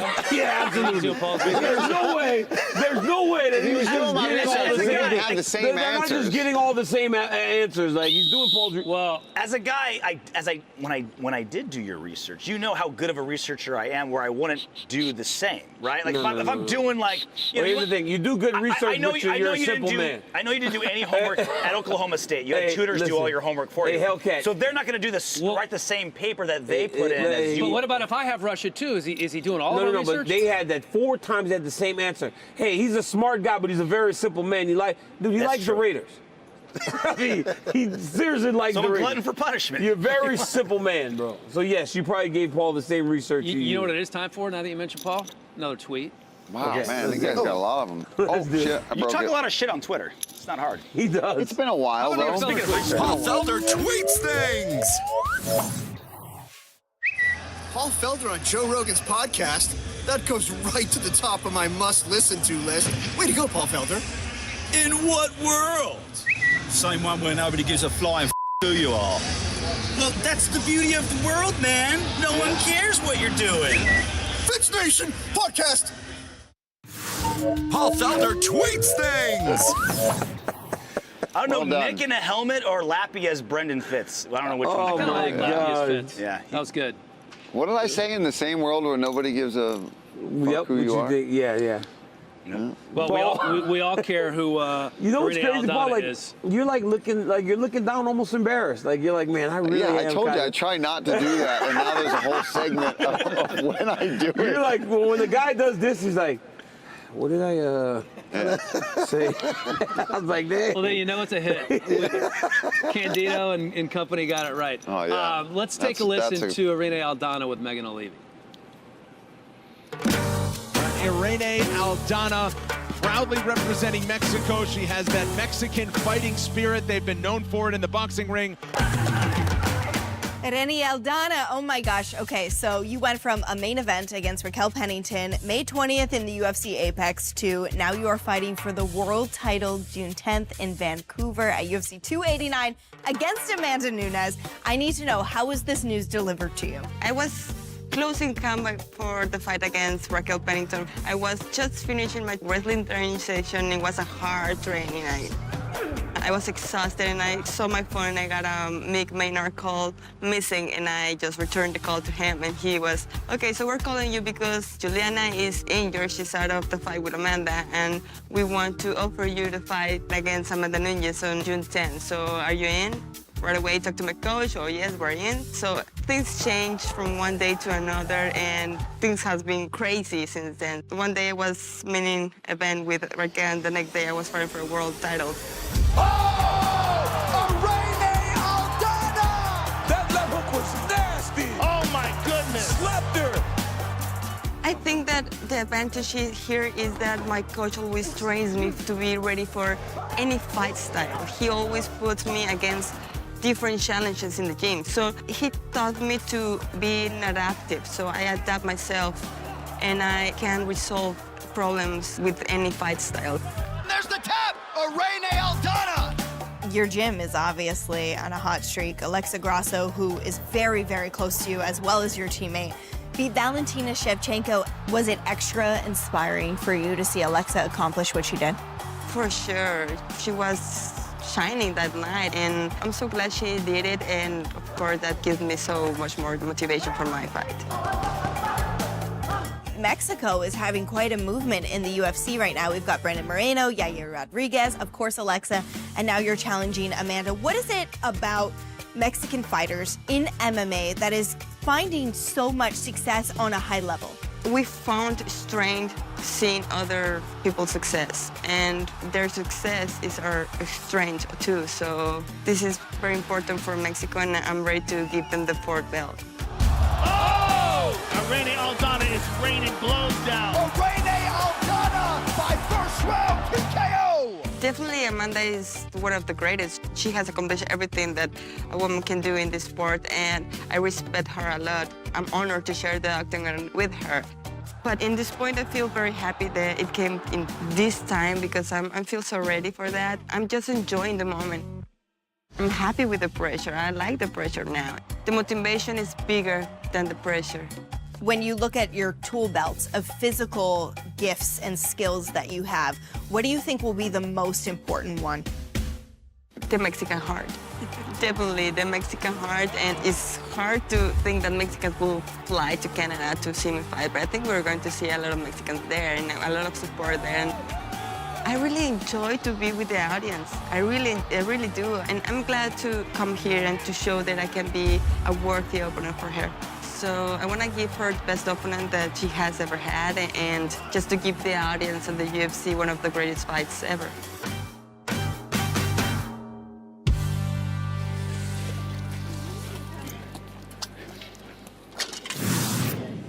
All right, here we are inside the octagon. Champ, Dean you pick is the the teams. reigning All right. UFC weigh-in show champion, and since we are in Canada, lovely Vancouver, we're gonna play a little knee hockey, okay? All on our knees in the octagon with our little hockey sticks. First 1 to 5, Dean gets to pick the teams. I got Paul Felder. Oh, Wow. really? Wow. Yeah. Oh, yeah. That's just what I was hoping. Let's go, for. baby. Let's Okay. No You got- goalies. No you can't play goalies. No goalies, goalie. no. All right, here we go.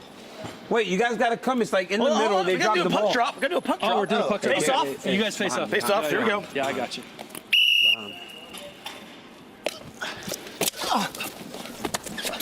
Oh, Hellcat, you just like hitting the ball crazy, man. Well, that's what he's gonna try to do. He's gonna try to go deep. Oh, yeah, Hellcat. Come on, Hellcat, get it. Deep. Oh! Ah, he missed. Nice defense, Hold on to Hellcat. this. Look at that Nice puck. Look at that defense. stick work. RJ, come and grab this watch. Okay. Oh. No, he's going in front of the goal. He's cheating. Hellcat, we 2-on-1. Hellcat, we gotta break. You go score that. Go score that, Hellcat. Oh, dude, I crossed it over. He's playing goalie, guys. Guys, he's playing goalie. He's playing goalie, guys. Felder's playing goalie. He's out of the crease. He's out of the crease. It's clean. Oh, it's exhausting. It's actually exhausting. Hellcat, pick it up. Just throw it. Oh, no. That's how DC golfs. Oh, nice save, Hellcat. Save! Diving save! That was nice. Get it, DC, go! Good, dude, hustle. Right back, You gotta Dean. move, bro. Right back, Dean. Oh, Dan, you gotta score. Dan, get it, Dan. Hustle. There we go, Dan. I love your effort, Dan. I love your effort, Hellcat. Hey, just... Yeah, Pro play tip. the 3. We can't play the 5. I don't think we're... No, hey, here we go. Here. Help, here. Drop her, drop it. There you go. Wait, he shouldn't get the ball. Game on. Okay. Oh, Helly! Go! Helly! Go! Helly! Back out front. Right out front, Dean. Yeah. Hell, out of the crease. Yeah! 1-0. Let's go! 1-0. Face off. Let's go, Helly. Oh, God. Okay. Hey, you On your cheated. sides. On your sides. On your sides. Hey, look at Helly. He's playing. Paul Felder's playing goalie. No, I'm not. I'll keep it on. I'll keep it on. Stay out of the crease. Help Who's him. facing off? Who's facing off? Me.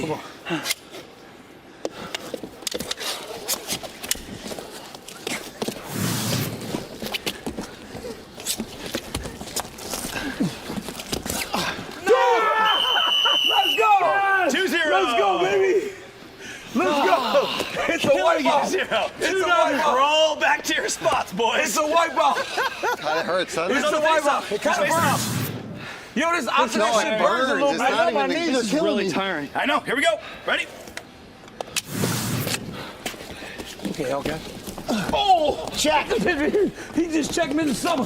No, don't let him score. Oh, so close. Cleared out. Cleared out. I can't go in there. I can't go in there. He's gonna try to go over here. Oh, he's good. Helly, bring it back, bring it back, Dan, bring it back, Dan. Take your time. Don't rush it. Don't rush it. Don't rush it. Don't rush it. Just take your time. Okay. DC might as well be on the bench. He's just coaching. He doesn't really just move. sitting there. Put a suit on him. No hand. No hand check. No. Oh, he tried to kick it. Paul tried to kick it. Yeah, get it in. I tried to hit it. Hey, that's cheating. Get him, Paul. Grab.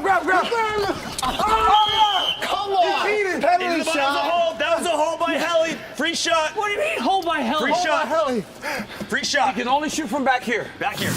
Yeah. Out of the way, Helly. Bro, what the hell? Hey. Free shot, Paul. Penalty shot. There should be a couple seconds left on the play Penalty time. shot. Penalty shot. We're in penalty time now. I made lots of. No. From the monster can, Jack gave me the approval. That's so close. That's what it should be behind. I can't believe you called that. All right, here we go. Give it a little bit. Give it a little bit.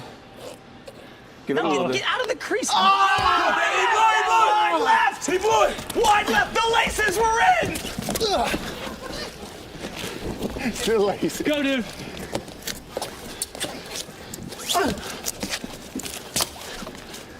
Right there. No! We got a game. 2-1. Come on, Helly. 2-1. I made it back. I got it back for us. I couldn't be fighting any harder. No, but you got to go on the front line, bro. Dude, I'm the defensive player on this team. you haven't Helly. moved an inch. All right, let's go. You haven't moved once. I and want you're effort, panting Dan. more than everyone put together. I want effort, Dan. Let's win. Let's win. Get in there, DC. Move your feet. Jim Miller would have scored 8 goals. What do you mean? What do you mean? Yes. What do you mean? Winners win, baby. Yes. Miles, it's all about saving your energy and then exploding Thank you, at the right Vancouver. moment. I don't know why they continue to pick against me, the Hellcat. Did you see that explosive action? That is called being an elite level athlete. Woo! Look at that. Watch this. Watch me. Dive and go. Let's go. Let's go. Winners win, baby. Winners win. Winners win, Dan. Dan, I like your effort. Hey, sport. Dude, I haven't When gotten we were this in the much middle of the burn fight, on my feet since fighting. I looked to my knees left. are Oh, my torn up. God. And to see you fighting with the energy and effort that knuckles you are did. torn. Oh, dude, my knuckles I are am shredded. proud to call you a friend. I want you to wear this. Let me belt you. Can we get a Please do. defibrillator for Let Helly, me please? belt you, Helly. I've never been prouder to be a wingman of my life, and I've never had a leader who's moved less than Daniel Cormier in an athletic endeavor, but it paid dividends. I love your effort, man. You are. Get in here, guys. You are just what a Get in guy. here, losers. That's what's so fun. The fact that you ditched the walker, Yeah. came into the I did. octagon, you ditched the walker, came into the octagon, and moved those geriatric knees in the way that you did. Look how hard you're It breathing. was amazing. I Look how hard you're loved it. breathing. We couldn't get the shot past him. We tried. UFC 289, baby. Always having fun on the official weigh-in show. Look at Felder. Pounding donut holes. DC trying to stay awake. Yeah, Nate the train. Ow!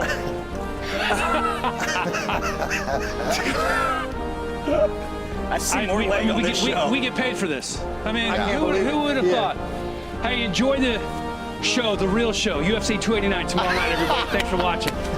Glad Helly got his breath back. Domination. There we go. Man, hey, Helly, I was so proud of you. Get in here. I was so proud of you, Jan. So we're back in it, dude. I know. A glimmer of hope. If I missed that penalty shot, to be honest.